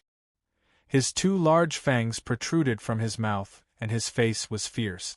He didn't look like a good person. Luo's anger rose with a whoosh, and he glared at the orc. The orc with black fur glanced at him and sneered. "What are you looking at? You're blocking the way and you're blaming others?" "You?" Luo was enraged when he heard this. He was about to explode, but Ron pulled him back. "Apologies. We're blocking your path. We'll move out of the way." Ron's eyes flashed. He bent his waist and slightly bowed, pulling Luo to open a path. "That's more like it." The orc with black fur's hand was already on the space bag at his waist, only releasing it after hearing Ron's words. He sneered and looked at Ron. If it weren't for you undead brat being sensible, I would have killed you already. Don't think that I don't dare to make a move. A low-level god realm brat is arrogant, my ass. After saying this, he glared fiercely at Di Luo and strode away. That guy's very strong. At this moment, Ron's voice sounded in everyone's ears. His expression was grave. At least he's not inferior to Sophia. Even I don't have absolute confidence in dealing with him, Sophia. Thinking of this terrifying name, everyone sucked in a breath of cold air. Someone stronger than Sophia. If it wasn't a mid-level god realm, who else could it be? No wonder he didn't put the low-level god realm Di Luo in his eyes. La Firth sighed and patted Di Luo's shoulder, forcing out a smile. Forget it, old man, the beastmen here are different from our Noah continent's beastmen. Since even La Firth said so, Di Luo could only swallow his anger. The Lion Clan and Phoenix Clan were considered a rare high-grade magical beast race on the Noah continent, possessing high talent. Since young, they had stood at the pinnacle of the Noah continent. Other than the great dark dragon La Firth, Di Luo had never submitted to anyone. This encounter was a huge blow to him. However, the next blow came one after another. Just a few steps forward stood a large group of unknown black-colored beastmen. From the looks of it, they came from the same clan. There were 20 to 30 of them, and each one of them had the strength of an early god realm. The leader of the group was a mid-level god realm. About 50 meters to the left stood a 3-meter-tall blue-skinned giant. He looked like a human, but he wasn't. Judging from the aura he was exuding, even Ron couldn't see through his strength. Just by standing there, no one dared to approach within 10 meters of him. Ron couldn't help but sigh. Only when standing on a different plane's land did he feel his own insignificance. This world was too big. Ron recalled what Lord Noah had said to him before he left. Even the god he worshipped was nothing more than a speck of dust in this world. A god realm master was even more insignificant. With every step they took, Noah Mainland's experts' confidence crumbled. They slowly put away their arrogance and became cautious. The thirst for power in their hearts grew even stronger. However, there weren't many god realm masters here. Among the tens of thousands of people, there were only a few thousand. Most of them were from the sacred domain, but most of them were engaged in business activities. Hello, adventurers from a different plane, do you need potions? We have all kinds of good potions here. Look, red great life potion, blue magic potion, yellow stamina potion, as well as purple full recovery potion. All of them were refined by the most specialized alchemists, guaranteed to be effective. Ron's group had just stepped out of the transmission point when they were stopped by a strange-looking beastman, who endlessly promoted all kinds of potions. As if by magic, that guy took out multicolored bottles with a price tag on them. Ron knew that it was the price of a set of potions, not a single one. What made Ron depressed was that the potions of life sold by the Calamity Church through Fatty weren't of any use to divine domain experts like them. This was because the potions they sold were small bottles that could only be used by experts of the Master Realm and below. It was practically ineffective for experts of the Saint Realm and above. They had to use medium bottles of potions in order to have a recovery effect. Of course, this wasn't an issue of the size of the bottle, but rather a series of complicated things. At least in Noah Mainland, there weren't any outstanding alchemists capable of refining medium bottles of health potions. If Ron's group wanted to use these potions, they could only buy them outside. Fortunately, when they left Noah Mainland, Lord Noah had already given them a large number of medium bottles of potions, enough for them to use for a certain period of time. "Thank you, but we don't need," Ron waved his hand and politely said. "Then I'm sorry to disturb you." The weird-looking guy left in disappointment. "His items are really expensive. I seem to recall that in other planes, a set of medium bottles of health potions costs around 3 or 4 black crystal coins." He sold them for 10 black crystal coins per set. That price is too high, Frigga said indignantly. Ron smiled faintly. This is a temporary camp in the wilderness, so the price is naturally higher. Many people sell potions in the city and resell them for a profit. Frigga was flabbergasted. 6 black crystal coins in one go? This money is too easy to earn. As the few of them chatted, they slowly walked out of the temporary camp. At this time, a clamor came from not far ahead. Soon after, a disturbance started. Boom, boom, boom. Several loud sounds came from the distance, followed by a large amount of smoke. A powerful aura permeated the air. What's going on? Undine became nervous. She was the weakest among the people of the Noah continent. After coming here and seeing one powerhouse after another, her fragile confidence quickly crumbled. She was now no different from an ordinary adventurer. It wasn't just Undine. Even Firth, Frigga, and the others put away their arrogance from the Noah continent and became modest and cautious. There are people fighting over there, Ron muttered to himself and glanced at Diluo. It seems to be that black-furred beastman from before. Everyone looked at each other and quickly walked forward. By the time they arrived at the crowd of onlookers, the battle had already begun. The one fighting the black-furred beastman was a strange person whose entire body was pitch black and emitted green flames. The black-furred beastman was holding a huge shield and a one-handed axe, while the other strange person was holding a two-handed longsword. The two of them were exchanging blows in the open wilderness and had already exchanged hundreds of blows. The scene of the two fighting was abnormally intense. Their power spread and the air was filled with a sticky aura. Boom, boom, every time their weapons clashed, the space around them would tremble violently. Even though there wasn't much destruction in the surroundings, everything within a few dozen meters of them was filled with destruction. Ron could tell at a glance that the one fighting the black-furred beastman was a genuine mid-level god realm master, but he didn't know which race he came from. That guy, even if it's me, it would take some effort to deal with him, Ron thought to himself as he looked at the strange person emitting green flames. Boom! The two weapons clashed again. This time, it was the strange person emitting green flames who took a small step back. It was this inadvertent step that indicated that the green-furred beastman was at his limits. This was the perfect opportunity for the black-furred beastman. Go to hell! The black-furred beastman bellowed. The one-handed axe in his hand emitted a powerful light as it hacked down on the green-furred beastman. Gotcha! The green-furred beastman's body was split into two halves. The green-furred beastman struggled for a moment, but the beastman's giant foot stomped down, crushing the green-furred beastman's head. The green-furred beastman's body twitched for a moment before it stopped moving. Overestimating your own strength. The black-furred beastman sneered coldly, turning around and leaving in large strides. By this time, the surrounding crowd had also dispersed. No one was interested in looking at the green-furred beastman's corpse. It ended just like that? Ron watched quietly, his heart filled with shock. He didn't expect that in just a short moment, a mid-level god realm master would be gone just like that. Hiss! Diluo sucked in a breath of cold air. Luckily, he didn't make a move just now, otherwise the one lying on the ground would be him. Thinking of this, he couldn't help but cast a grateful glance at Ron. Frigga sighed, whispering to Firth beside her, Ron's reaction is very fast. A temporary compromise is necessary, is that so? Firth smiled faintly.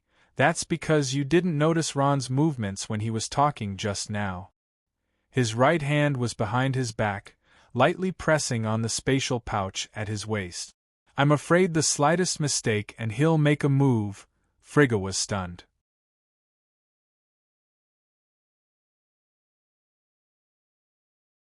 Chapter 744. The group consisted of 5 god realm demonic beasts, a divine necromancer, and a nature magister. Just like that, a strange combination was born. Although this plane was called the Land of Exile, it wasn't a barren land. A huge forest stretched for thousands of li, with a winding river running through it. Several islands jutted out from the forest, and from time to time, fat fish would jump out of the water and sink back into the river. Ron and his party traveled through the sky. They rode on Raphield's huge body, which had transformed into a dark dragon, and flew slowly in the sky. White clouds flew past, accompanied by the whistling of the wind. Looking around, the beautiful scenery of the land of exile could be seen. However, Ron's group wasn't in the mood to appreciate this rare beauty. Everyone's gaze was fixed on the small map in his hand. "This is the temporary camp we came from." Ron pointed at the map as he explained, "There are a total of 7 temporary camps with transmission points in this land of exile. Calculating the distance from here to the second transmission point, even if we fly, it'll take 20 days. We still need to train and fight with demonic beasts." Ron paused for a moment before continuing, "I think we'll need to stay here for at least 3 to 5 years. Everyone nodded in agreement. Forget about training in a different plane, even completing a mission in a different plane would take 1 to 2 years, what more training and breakthrough here? 3 to 5 years was already optimistic. R.A. Firth, Frigga, and the others' goal was to advance to mid-level God Realm, or even higher, high-level God Realm. Some of them even planned to wait for more than 10 years. After all, this was a rare opportunity to train. One last reminder, everyone.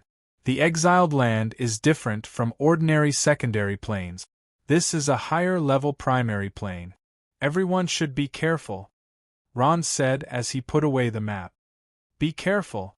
Just as they were speaking, the black dragon R.A. Firth suddenly shook, startling everyone.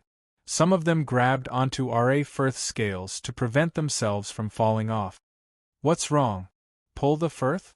Ron, who had regained his senses, hurriedly asked.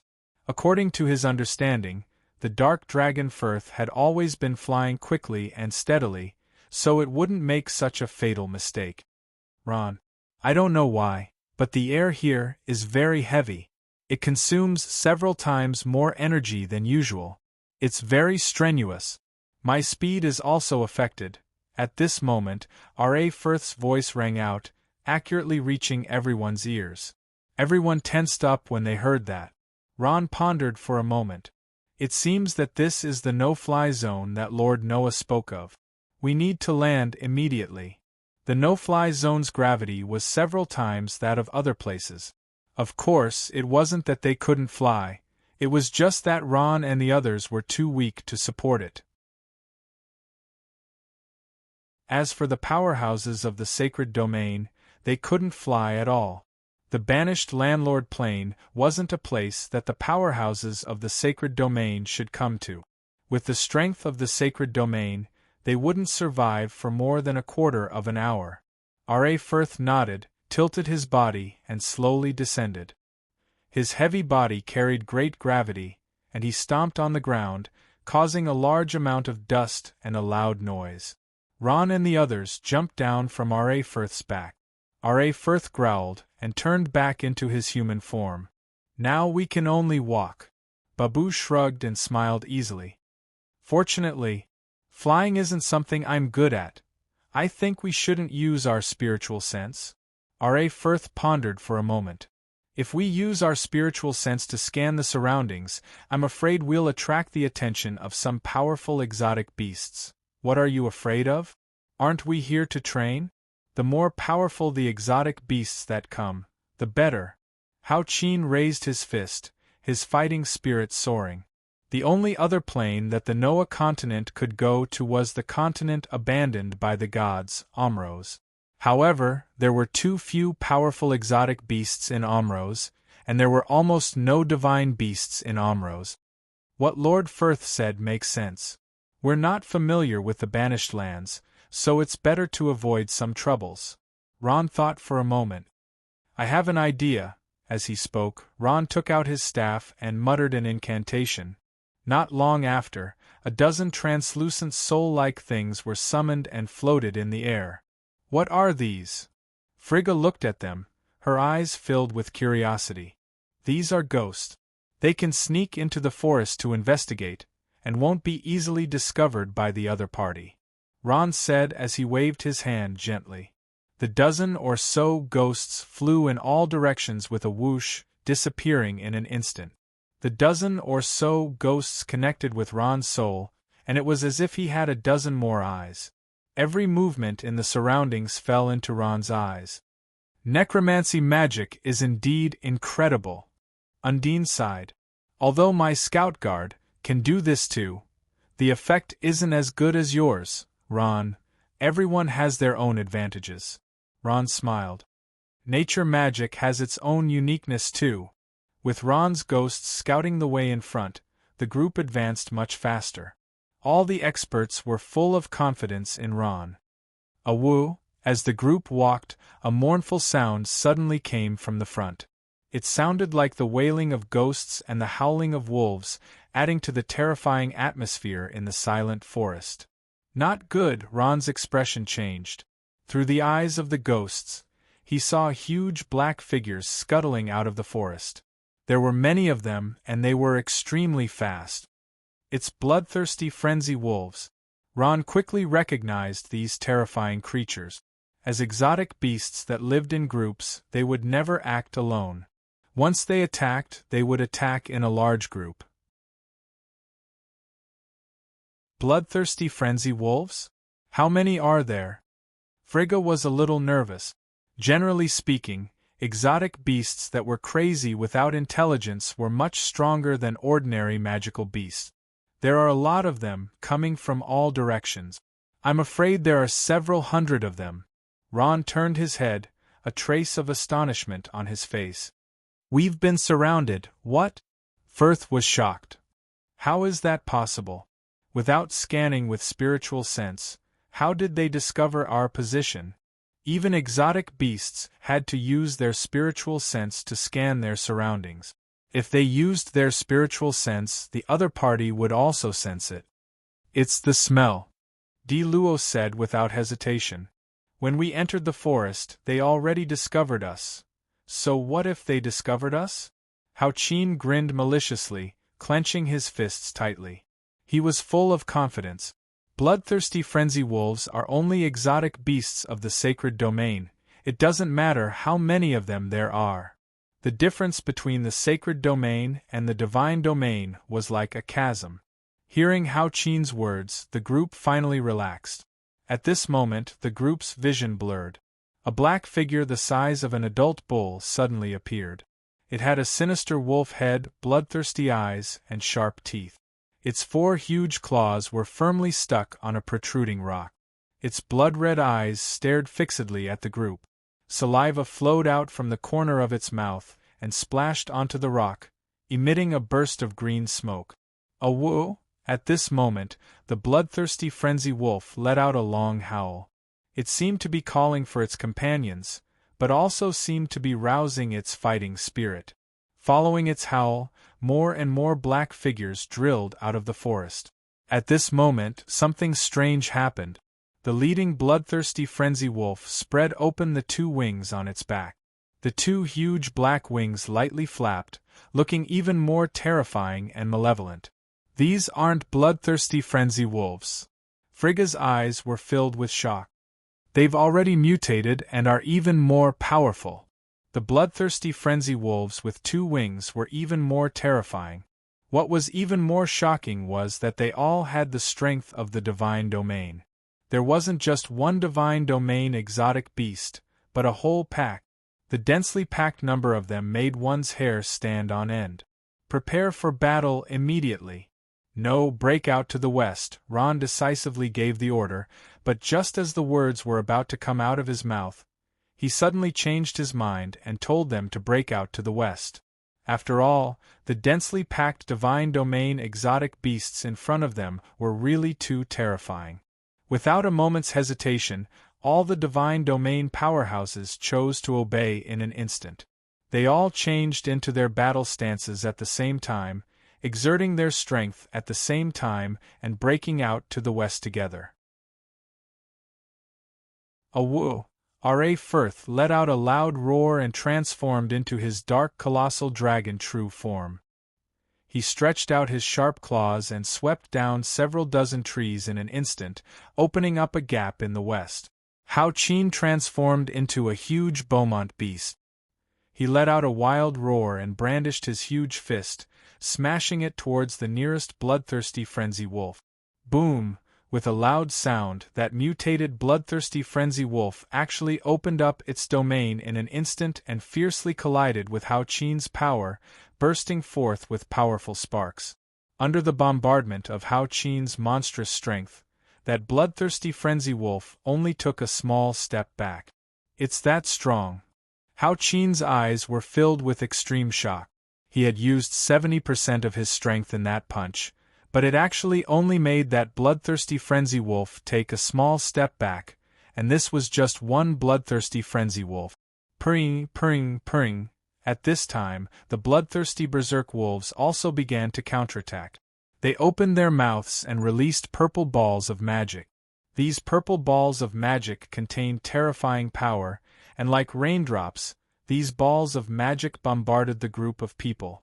A burst of sharp pain followed by an intense burning sensation spread through their bodies. R.A. Firth and Hao Qin's huge bodies couldn't hide in the dense forest at all. They couldn't fly in the sky, and if they transformed into their human forms, their fighting strength would be greatly reduced. They could only become targets for the pack of wolves. At this moment, it was too late for them to regret their huge bodies that they were so proud of. Death Guard. In the end, it was still Ron who saved them. A huge skeletal object fell from the sky and firmly enveloped R.A. Firth and Hao Qin, blocking all those purple balls of magic. Life recovery. Undine didn't dare to be negligent. She took out her dark green magic staff and cast life recovery on R.A. Firth and Hao Qin. The injuries on their bodies instantly healed. Boom, boom, boom, more and more bloodthirsty frenzy wolves rushed out of the forest. They weren't in a hurry to approach. Instead, they were like mobile turrets that constantly released powerful purple balls of magic. Countless magic balls of magic fell on Ron's position, turning the dense forest into a sea of fire. The most terrifying thing was that the flames brought by these purple balls of magic were constantly burning. Not only were their bodies affected, but even their souls were affected. All-around firepower coverage. Ron's heart trembled. These guys actually knew how to fight. They were really too difficult to deal with. Not only were they terrifying in numbers, but they also had a tacit understanding and teamwork. Was this the true strength of exotic beasts from another plane? This was too terrifying. How were they supposed to fight? Lord Noah, how do you expect us to train like this? It would be good enough if we didn't die here. Go GG.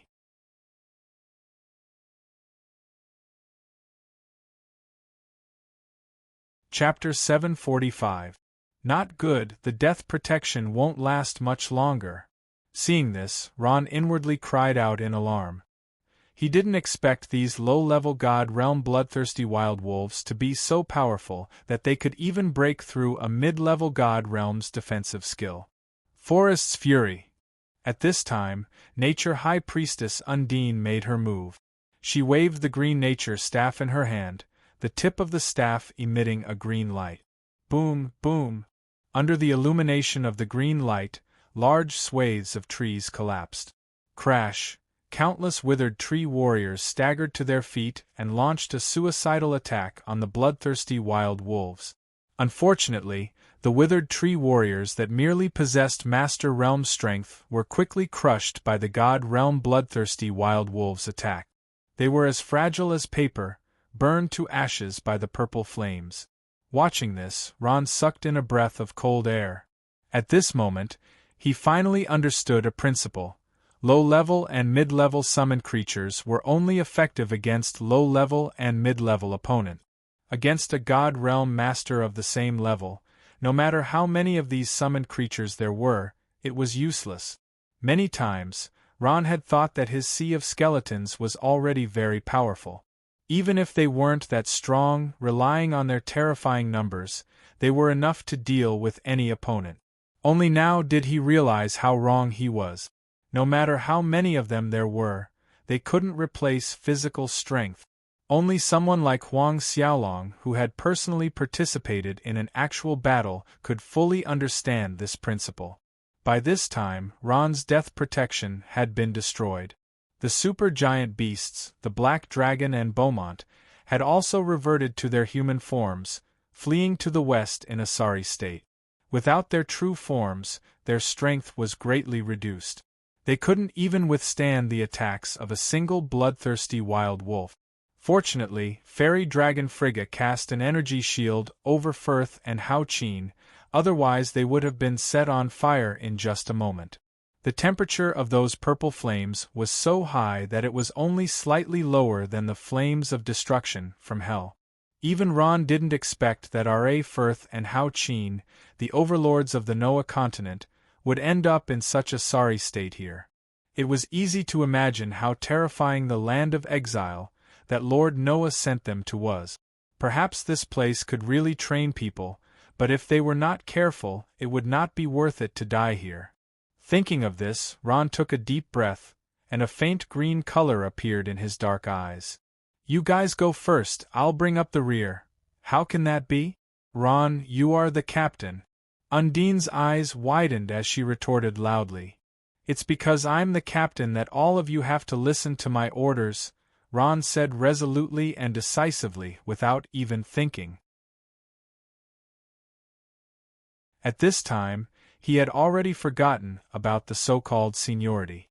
Go immediately, break out of the encirclement to the west, quickly." Boom, boom, boom, countless purple balls of light exploded towards Ron's group, and raging flames ignited in the forest. The weaker beasts either hid or let out howls of grief as they were burned to ashes. "Death withering," Ron chanted as cyan soul fires revolved around his body. His eyebrows rose as he gently raised the dragon-bone staff in his hand, and a huge amount of death aura instantly burst out. Countless corrosive gases kept appearing on the ground and in the sky, wrapping around the bloodthirsty berserk wolves like a swarm of bees. Sizzling sounds could be heard when they touched their bodies and fur, and a large amount of smoke was emitted at the same time. Awoof! The bloodthirsty berserk wolves let out howls of grief as their bodies started melting, turning into skeletons in a short time. These corrosive gases were really too tyrannical. Under the obstruction of Ron's death withering, the pack of wolves finally slowed down. As they ran, a wide river finally appeared in front of the Noah continent's realm of God team. It was about a few hundred meters long, and the current was very fast. The river water splashed onto the rocks on the shore, creating huge splashes. "Quickly go over," Firth didn't even think as he stepped into the water. Hao Qin, Di Luo, Undine, and Frigga quickly followed, not caring about the river water soaking their skirts. "Roar!" At this time, another magic beast from the god realm, Babu, let out a low roar. He suddenly jumped into the water, and at the same time, his body changed. A strange creature with a hard shell, a long neck, a head like a dragon, and 4 limbs like a tortoise appeared in front of everyone. The monster with a dragon head and tortoise body spoke, "Ride on my back, I'll carry you over." Everyone was overjoyed as they all jumped onto Babu's back. Babu, who had transformed into his original form, kicked his 4 limbs and left the shore like an arrow. Babu's huge body was as nimble as a fish in the water, and he soon reached the center of the river. "Oh no, where's Ron?" Di Luo slapped his head, only now remembering that Ron hadn't even gotten on the boat. "We don't have time to wait for him. If we walk any slower, we might all die on the shore," Babu coldly said from the front. For some reason, he didn't have a good impression of this necromancer who wasn't even 30 years old. Firth frowned, but didn't say anything. If one had to say who was the oldest among the God Realm powerhouses here, it would undoubtedly be this Babu. He was much older than Firth. Being surpassed by the dragons was one thing, but being surpassed by a small human necromancer was something he couldn't accept in his heart. "Ron told us to go first, he'll bring up the rear." Undine hesitated, Should we go back and help him? Since he told us to go first, we can only go first. Could it be that we don't listen to our captain's words? Baboo sneered, emphasizing the word captain. That's right. Since he's a mid-level god realm, he naturally has a way to escape. Otherwise, how could he be qualified to be our captain?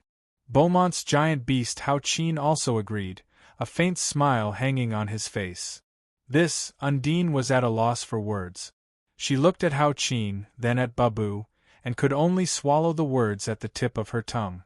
Fairy Dragon Frigga had been watching coldly from the sidelines, neither agreeing nor disagreeing with Baboo's suggestion. Like all magic beasts, the rise of Ron and the undead led by him made the magic beasts, led by the dragons, feel uncomfortable. They were used to being above all other races, and the rule that had lasted for 100,000 years was suddenly broken. All the magic beasts felt a little unbalanced in their hearts, and the one who broke all this was a human. Even if it was his own grandson, Firth found it hard to accept. However, he was clear in his heart that ever since Ron stepped into the mid-level god realm, the magic beast's rule of the Noah continent for nearly 100,000 years had come to an end. From now on, the Noah continent was the world of the undead. Everyone was sitting on the back of the god realm's magical beast, Baboo, thinking about their own matters. At this time, the surrounding space throbbed, and Ron's black-robed figure slowly appeared. Undine was stunned for a moment, then became pleasantly surprised. "Ron, you're back?" Ron nodded and sat down. At this moment, his face was full of fatigue, with a trace of pain. You're injured?" At this time, Undine noticed that Ron was clutching his abdomen, and blood was constantly flowing down. Drop by drop, the blood dripped onto Baboo's back and slowly flowed into the water. It was obvious that his injury was not light. "When I left, I met their king and fought with it. That guy is a mid-level god realm," Ron said indifferently, as if he was talking about something unrelated to him, but the danger was unimaginable. "I'll treat you right away." Undine was stunned. She stood up and helplessly took out the dark green staff from the spatial bag at her waist. Ron nodded. "High Priestess, I'll have to trouble you." Amidst Undine's low and powerful chanting, the wound on Ron's abdomen healed little by little. Frigga couldn't help but ask, "That bloodthirsty wolf king beast, what happened afterwards?" "Dead," Ron said, his tone very simple. "I killed it." Hiss! Everyone sucked in a breath of cold air. To be able to kill the king of dozens of mutated beasts from the god realm and escape unscathed, just how strong was this Ron? At this time, everyone fell silent again. Only Baboo snorted coldly, not commenting on Ron's magnificent feat, as if everything was something he should do. Ron smiled bitterly. He naturally knew what these magical beasts were thinking, but in this strange and dangerous plane, unity was the only way out. Even on the Noah continent, he didn't want to have a strained relationship with these magical beasts. When they were about to reach the shore, Baboo's expression suddenly changed. "Not good, there's something in the river." Baboo's voice had just fallen when with a splash, the calm water suddenly rippled. Under everyone's shocked gazes, a bloody mouth viciously bit at the people on the dragon turtle's back. The monster in the river was covered in sturdy scales. It had a long and huge mouth, two small eyes as round as copper bells, and a long tail that slapped the river surface, creating huge splashes. "It's a giant Nile crocodile," everyone cried out in alarm. They immediately recognized this water-attributed beast.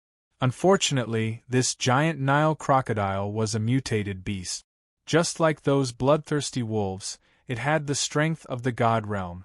This giant Nile crocodile's target was Undine.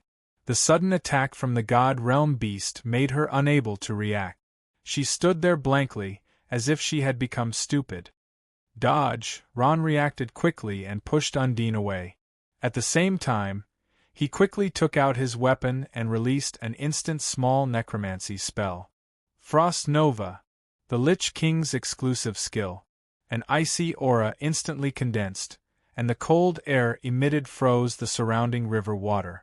Boom! That giant Nile crocodile was sent flying. Its huge body landed heavily on the river surface, creating a huge splash. The blood that flowed out dyed the river red.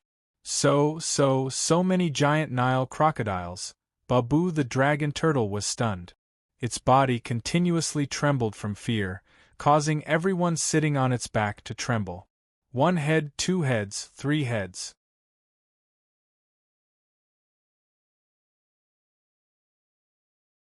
Chapter 746. Hundreds of Nile giant crocodiles surrounded them like an iron bucket, airtight. This. We are surrounded, Fu Lijia's lips trembled. She had always been high and mighty, so when had she ever encountered such a situation where she had no way out? Break through immediately. Ron quickly calmed down and took out a bottle of blue medicine from his spatial ring. Gulp, gulp. He drank it and wiped his mouth. At this moment, the Nile giant crocodiles began their attack. They opened their bloody mouths and bit at Babu, who was in his dragon turtle form. Boom, boom, boom, the fierce battle began again. The calm water surface was turbulent. The Godrealm masters of the Noah squad exploded with fighting spirit and attacked the Nile giant crocodile with Godrealm strength. Poochie! A sharp white boned spear pierced through the hard skull of a Nile giant crocodile. The Nile giant crocodile turned its stomach and struggled for a while before it stopped moving. Blood flowed out and dyed the river red. Damn it, these crocodiles are so difficult to deal with. Ron wiped the blood off his head. He was not good at fighting in the water and was secretly distressed. However, he soon realized that the Nile giant crocodile that was killed had been dismembered by the other crocodiles. Ron could not help but be shocked. These Nile giant crocodiles did not even let the corpse of their companion go? At this moment, a Nile giant crocodile opened its mouth and bit Babu's thigh, tearing off a large piece of flesh. Babu cried out in pain, and its wide body began to tremble. Babu, calm down. I can't condense my magic like this. Undine turned around and shouted. I don't want to either. Those guys are biting me. Babu said and then let out another cry. The encirclement that they had just broken through was sealed again. The Nile giant crocodiles surrounded them and made everyone's hair stand on end. Babu endured the pain. Quickly think of a way.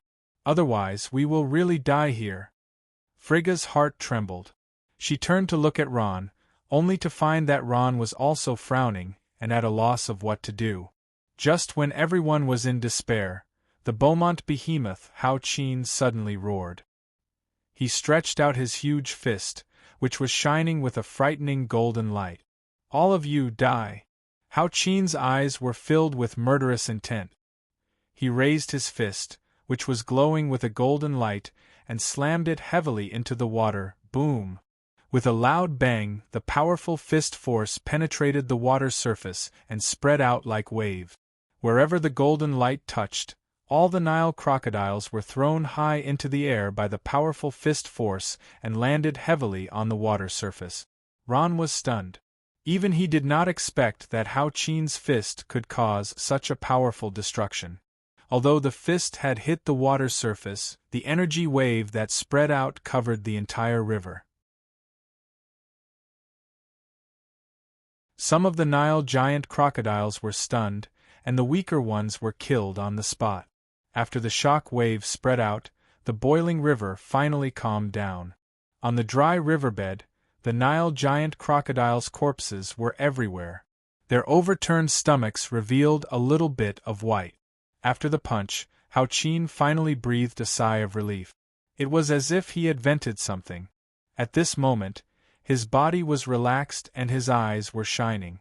It was as if he was dozens of years younger. This was an earth-shattering punch. This punch even made R.A. Firth look at it in a new light. Originally, their strength was about the same, but this punch showed that Hao Qin's strength had begun to surpass R.A. Firth's. Don't forget that Hao Qin had thrown that punch while maintaining his human form. This meant that his understanding of the mysteries of power had reached a higher level. Seeing that everyone was staring at him in a daze, even Babu, who had transformed into a dragon turtle, turned around with a shocked expression. Hao Qin frowned and smiled. "What are you waiting for? Hurry up and swim. Damn it, I only stun them. When they wake up, we're all finished." Only when Hao Qin said this did everyone wake up. Babu did not dare to delay and immediately swam to the shore. Without the obstruction of the Nile giant crocodiles, the group quickly reached the shore. After seeing that they were safe, everyone heaved a sigh of relief. Babu also returned to his human form. As he had suffered heavy injuries, Undine immediately used nature magic to heal him. However, Frigga could not wait to ask, "Hao Qin, that punch just now, how did you do it? Weren't you in your human form at that time? How is it possible? How can you explode with such power?" "Human form? Haha." Hao Qin smiled proudly. "To be honest, the power of that punch just now gave me a shock." Saying that, he took a deep breath and his eyes flashed. "Speaking of which, it's quite unexpected. In that blood-red ripple, I suddenly comprehended something. I discovered that the transmission of power is not limited to a straight line. It can exist in any medium and then spread out like ripples on the water." Hao Qin smiled. "This is the new mysteries of power that I just comprehended, vibration." He comprehended it so quickly? Everyone sucked in a breath of cold air. They knew that strength was the easiest to improve, and the hardest to improve was one's realm. Seeing Hao Qin's current state, it was likely that he had advanced by 2 levels. All the God Realm Masters on the Noah mainland were holed up in a small continent. Other than relying on their own talent to cultivate, they did not have many opportunities to engage in actual combat. Due to various reasons, they rarely engaged in life and death battles. Moreover, the only God Realm Master on the other side, Amos mainland, did not have any God Realm beasts, thus their strength had remained stagnant. As for Hao Qin, after tens of thousands of years of cultivation and the baptism of the Burning Legion's abyssal war, his strength had swelled to a terrifying level. And now, he had finally broken through the shackles and comprehended the mysteries of strength. Undine trembled, looking at Hao Qin in disbelief. Could it be that you've already broken through, that's right?" Hao Qin calmly looked at Undine, saying slowly, "I've already broken through to mid-level God Realm." Hiss! Everyone sucked in a breath of cold air. Their breathing became heavy as they looked at Hao Qin with eyes full of envy. In just one day, Huang Xiaolong had advanced from low-level God Realm to mid-level God Realm. The difference between this realm was like heaven and earth. Of course, this was inseparable from Hao Qin's hard work and sweat. Without diligent cultivation, how could there be a day when one could break through? There was a trace of disappointment in Firth's eyes. His strength was originally a level higher than Hao Qin's, but now, this guy had surpassed him. However, a short while later, his fighting spirit was reignited.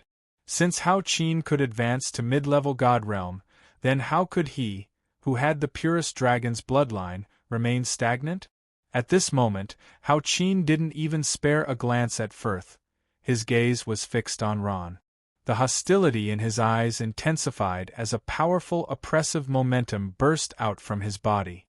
Watching this, everyone's anxious hearts rose to their throats. This Hao Qin was already a mid-level God Realm. What was he planning to do? Ron, although now, I might not be your opponent, but I believe that in the near future, I will become an existence that surpasses you, Hao Qin said slowly. Ron smiled faintly, nodding calmly. Good. I'll be waiting for your challenge. Only then did everyone breathe in relief. Noah's group rested on the shore for a while, wringing their clothes dry and eating their fill. Soon, the sky turned dark, and the purple moon hung high in the sky. Perhaps this area was the Nile giant crocodile's territory, but there were no other strange beasts that came to disturb them. Everyone sat around the fire, deep in their own thoughts. whereas Hao Qin, who had broken through to mid-level God realm, closed his eyes and entered into a state of cultivation. Ron, there are strange beasts everywhere here. What should we do? Frigga asked as she fiddled with the fire. Indeed, the strength of a low-level God realm expert was too dangerous in a high-rank alien plane like the Land of Exile. Any random exotic beast here was at least a low-level God realm expert. Moreover, they came in large groups. Noah's group, who didn't have much combat experience, was no match for them at all. I think we shouldn't continue moving forward. Ron pondered for a moment. We should find a place to hide and cultivate while hunting strange beasts. At the very least, we should wait until our strength has increased. Ron's opinion received unanimous agreement from everyone. Hao Qin's breakthrough today also gave everyone confidence. Everyone believed that with their talent, breaking through to mid-level God realm shouldn't be a difficult matter. Inside the space crack on the Noah mainland, Noah was leisurely sipping tea. Since all the God realm masters on the Noah mainland had left, he felt a little bored.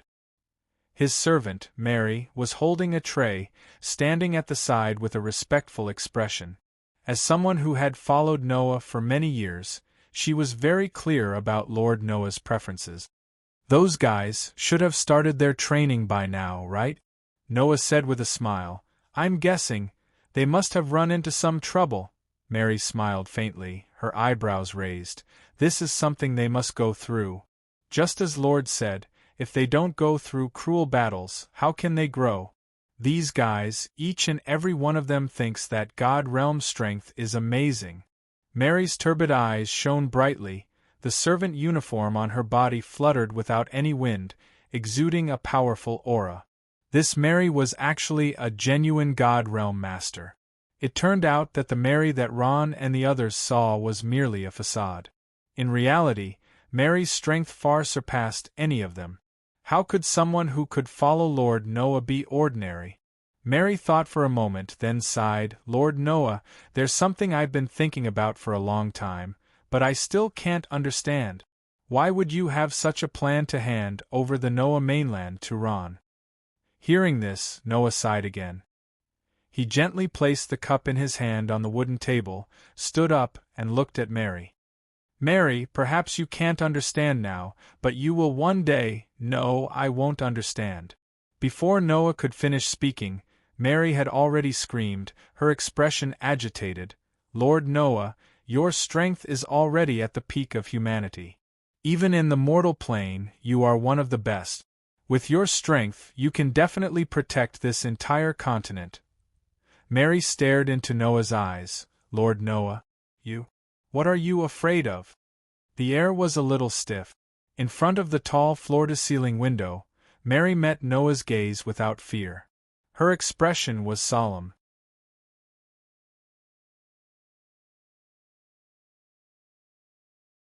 Chapter 747. The Scourge Church's Undercity was just like its name. Due to the canopy of necromancy, the entire city was shrouded in darkness. Even on the brightest summer day, the sky above the city was still overcast, which added to the uniqueness of Undercity.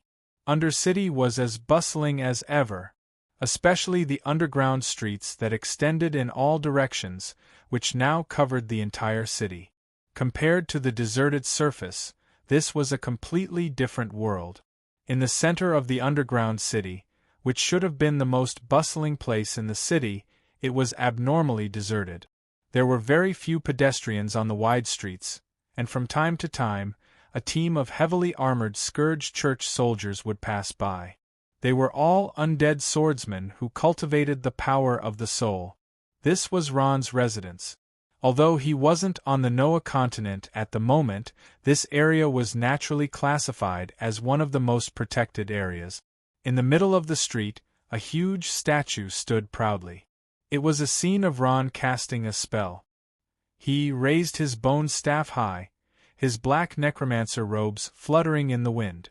He seemed to be chanting something, his dark eyes revealing a resolute expression. This was Ron's statue. Every year, on Ron's birthday, It would be open for members of the church to come and pay their respects. Many of them were students of the Calamity Academy. The base of the statue was engraved with a large number of words, recounting Ron's heroic deeds, including his leading of the Scourge Church's army to attack the Holy See, as well as his leading of the continent's powerhouses against the Burning Legion. Ron was now the #1 powerhouse on the Noah continent. His deeds were widely spread. In a few inconspicuous noble houses, Ron's family and his 3 beautiful wives lived. In a small courtyard, a beautiful young woman sat at a square table. She had fair skin and a pretty face. Her long blue hair hung down loosely. She held a baby who was not even a month old in her arms and had a sweet smile on her face. "Saya, my little baby, your stinky father abandoned you as soon as you were born. We don't want him either," the young woman muttered to herself. Although she sounded like she was blaming Saya, there was no trace of blame on her smiling face. On the contrary, her face was filled with a loving smile. This young woman was Kadena, Ron's wife. At this time, she was not wearing the blue and white magician robe she usually wore.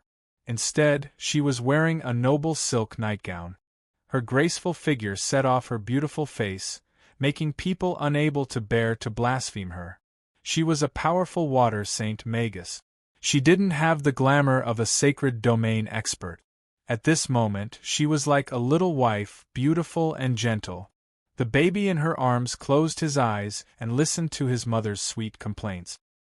He fell asleep quietly, his long eyelashes fluttering, just like his mother. Saya was his name. He was Ron's second child. "Your Highness, please rest assured. I believe that the young master will return as soon as possible." A plump servant comforted her, her expression full of respect. That plump servant was a nanny from Kadena's hometown, the Kingdom of Doro. She was here to take care of the little prince, so she always called Kadena Your Highness. "I hope so," Kadena silently sighed. She had always dreamed of being a superhero when she was a girl, but in her eyes, it wasn't as beautiful as reality. Ron was admittedly a brilliant, peerless expert. He led the Scourge Church's army to destroy the Burning Legion and defeated Sophia. He was revered by all the people of the continent, but as his wife, Kadena slowly tasted the bitterness of being a superhero and a peerless expert. Not only was she worried all day long, but because of Noah's order, she went to a distant plane to gain experience. She didn't even get to see the birth of her son. Only Kadena knew the taste of this. "I wonder how Ron is now?" Kadena raised her head, a pair of beautiful eyes faintly looking at the sky. Her expression was full of anxiety. Like many wives of mercenaries, the noble Princess Kadena was also waiting for news of her husband. Perhaps she would wait for bad news, or perhaps there would be no news at all. There had always been various versions of the story circulating in the mercenary world. It was said that a mercenary went out on a training mission for 3 years without any news. Everyone thought that he was dead, but his wife didn't believe it and kept waiting at home. She waited for a full 10 years. 10 years later, his wife finally gave up and married another man from the same village. On the day of their wedding, her husband, who was a mercenary, had just returned home. It turned out that he was separated from his companions during a mission. In a dangerous plane, all his companions thought that he was dead. He was the only one who survived. The life of a mercenary was like a speck of dust. When a strong wind blew, it would disappear without a trace. Even if he died, there would be no sound. Perhaps the mother's heartstrings touched the baby in her arms.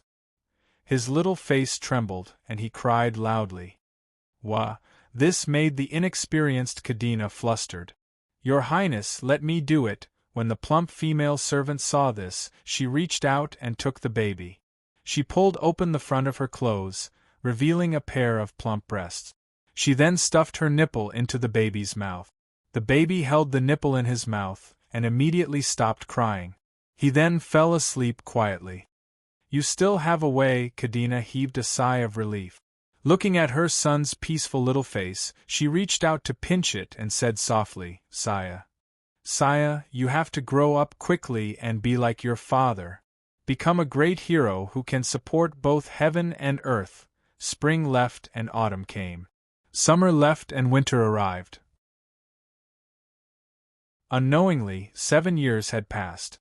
In the land of exile, the cold wind whistled, and the entire land was covered in ice and snow. At this moment, an angry roar suddenly sounded, breaking the silence of the forest. Ha ha ha, I broke through. I finally broke through. The god realm dragon turtle Babu's excited voice spread to every corner of the forest, startling countless birds. Babu had reason to be excited. 7 years, it had used a total of 7 years to break through to mid-level god realm. This realm had troubled it for several thousand years. 7 years, to a god realm master, was merely the blink of an eye. If it weren't for Babu's diligent cultivation, he wouldn't have broken through to mid-level god realm in merely 7 years. Perhaps, even 700 years wouldn't have been enough. When one's strength reached god realm, the lifespan of all living beings would be greatly increased. For example, Babu, living for several tens of thousands of years, was nothing difficult. Babu, what the hell are you doing, old man? Making a big fuss. Be careful not to attract powerful god realm beasts. At this time, a thunderous voice came from another mountain peak, splashing cold water on Babu's happy mood. The god realm master, Black Dragon Firth Ra's spiritual sense spread out to every corner of the forest. His majestic king's aura was released continuously, causing an invisible pressure to descend on the forest. Hearing this, Babu stomped his feet in anger. His granny, Ra Firth Raz, I'm not afraid of you anymore. Don't forget, I'm a mid-level god realm now. Who do you think you are? Go die to the side for me. Only now did Babu remember that he was already a mid-level god realm, many times stronger than Ra Firth Ra's early-level god realm. Realizing this, Babu's courage was boosted, and he exhaled the foul air in his chest. And Ra Firth Ra's voice turned icy cold. In the next second, a swish sound was heard as his figure appeared in front of Babu. Ra Firth Ra was clad in a black robe, his hands clasped behind his back. His cold gaze swept over Babu, exuding the majesty of a high-level magic beast.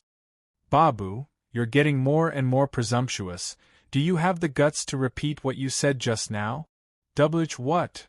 Seeing Ra Firth Ra's appearance, Babu froze on the spot as if he was struck by lightning. Judging from the intense darkness element aura exuding from Ra Firth Ra's body, he was already a mid-level god realm. When did you also advance to mid-level god realm? Babu stared incredulously at Ra Firth Ra's face. He no longer had the awe-inspiring aura he had when he had just advanced to mid-level god realm. He stuttered, his voice trembling. Mid-level god realm? TCH. Ra Firth Ra's expression was filled with disdain. Babu, you've only just advanced to mid-level god realm. It's really too slow. He smiled faintly. To tell you the truth, 7 years ago, that is, 3 months after that Hao Qin guy broke through, I already advanced to mid-level god realm. With your talent, you dare to show off in front of me? Hearing Ra Huang's words, Babu's face drooped. The joy from earlier had vanished without a trace, replaced by flattery. Of course, how can I compare to Boss? Boss being stronger is only natural. Babu had part of the dragon's bloodline, and could be considered a part of the dragons. However, he had been suppressed by Ra Firth Ra for a long time, so he had always been unconvinced. When he thought that he had surpassed Ra Firth Ra, he started acting presumptuously. Ra Firth Ra Babu, what's wrong? At this time, another figure flew over. It was another god realm magic beast, Di Luo, who had the face of a lion, the body of a human, and the tail of a phoenix. He flew across the sky and landed in his human form. Seeing the two of them, Di Luo laughed heartily. Those who don't know might think that you two are going to fight. I'm here to mediate. Di Luo, long time no see. R.A. Firth R.A. nodded indifferently in greeting. What? Babu was once again dumbfounded. He rubbed his eyes, shaking as he reached out a finger. You, D. Luo, you're also a mid-level God Realm Master? Isn't it just a mid-level God Realm Master, not worth mentioning? D. Luo waved his hand modestly. I broke through to mid-level God Realm 2 years ago. Compared to Lord Firth R.A., I'm still a long way off. R.A. Firth R.A. smiled faintly, saying nonchalantly, I heard that Frigga broke through to mid-level God Realm 6 years ago, and there's also Undine, she broke through 4 years ago. I saw her in the forest some time ago, I even chatted with her for a while. Ah. Hearing this, Babu's face was filled with dejection. In other words, he was the last one to break through to mid-level God Realm. In this vast, endless forest, everyone was separated from each other to cultivate and break through. Other than using spiritual sense to communicate, they didn't contact each other, thus they weren't clear about their companion's situation. Due to these years of abandoning everything to focus on cultivation, each of them had achieved good results. In the land of exile, there were the most ferocious mutated beasts. Every day, they lived in the midst of battles with mutated beasts, their nerves were stretched taut at every moment. In the midst of battle, they slowly comprehended their realm, and their strength grew at a rapid pace. Of course, this was something that couldn't be achieved even if one spent hundreds or thousands of years on Noah mainland. Alerted by the two's movements, Frigga, Hao Qin, and Undine rushed over from another corner of the forest. Seeing everyone present, they were very surprised. Fairy Dragon Frigga was clad in a white robe, her long sleeves fluttering in the wind. Coupled with her cold face, she resembled a fairy descending from the heavens. Just like R.A. Firth R.A., she exuded the majestic aura of a ruler. The other figure was Undine, clad in a dark green natural magic robe. Her appearance didn't change much, but her long green hair had turned snowy white. Just like R.A. Firth R.A. had said, both of them had reached mid-level God Realm. Seeing that everyone had advanced to mid-level God Realm, the little bit of pride in Babu's heart vanished without a trace, replaced by a sense of defeat. The current Noah mainland adventure team's strength was more than a level higher than before. Even if they ran into a group of powerful mutated beasts, they wouldn't need to flee in panic. I didn't expect everyone to be here. Undine spoke. With a light wave of her hand, specks of green light sprinkled down, dispelling the cold air. With her as the center, the area around her became as warm as spring. Undine's control over nature force had risen another level. Seems like there's one less.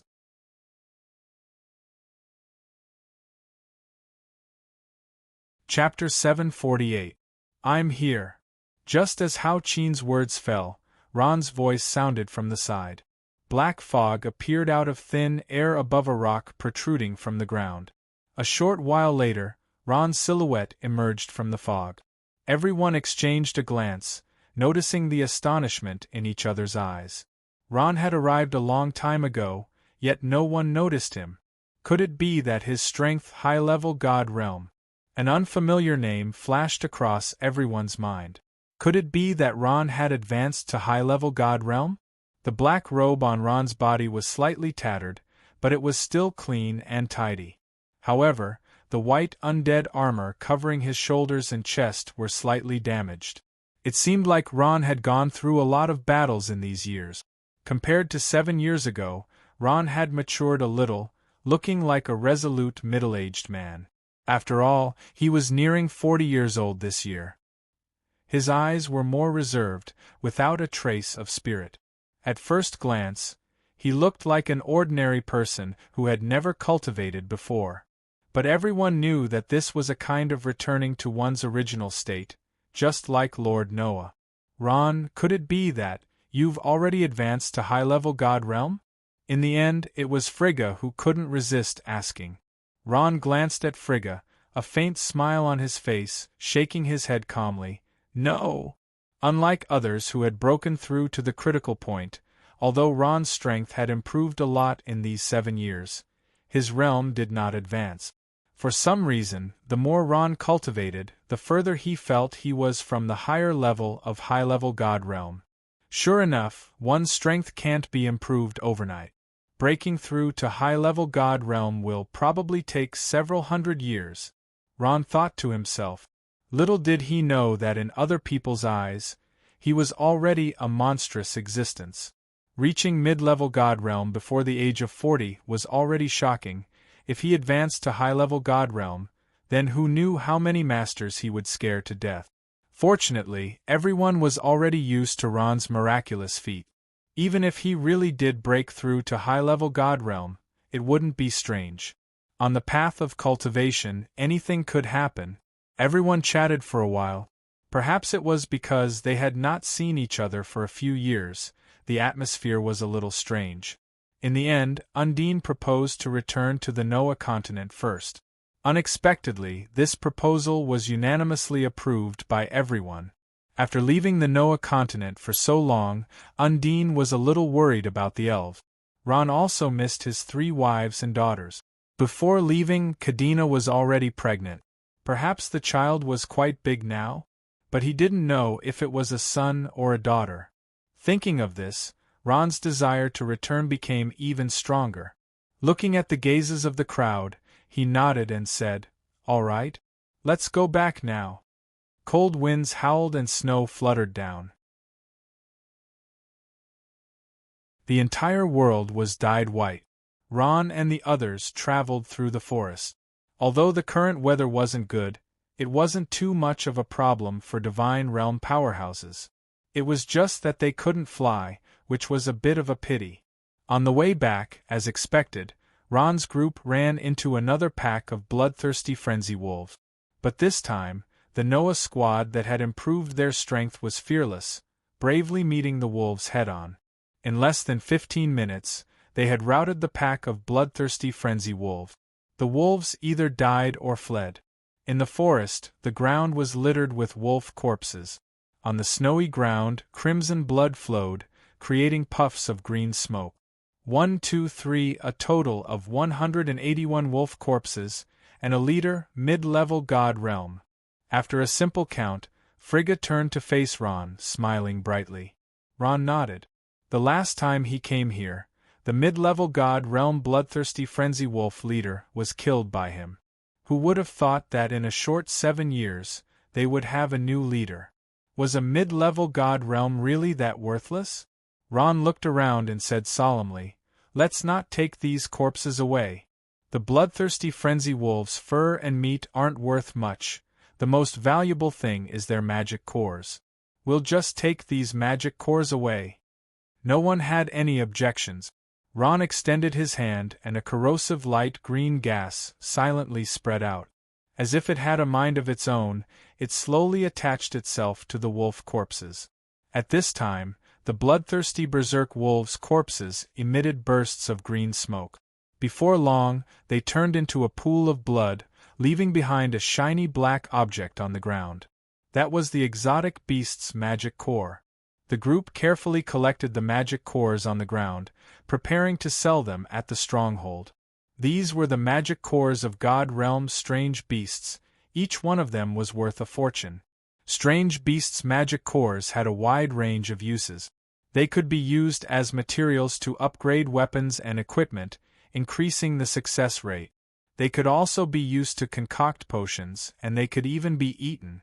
In these 7 years, Ron and the others hunted strange beasts every day.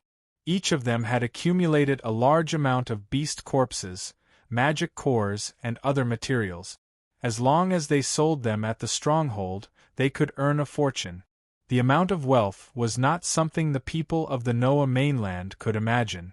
As Noah opened up the space channel, more and more experts from the sacred domain of the Noah mainland began to enter other planes, embarking on a new journey. However, hunting strange beasts from the God realm was still an impossible task. "We're almost at the interplanar transfer point." Undine wiped the sweat off her face, smiled, and pointed to the distance.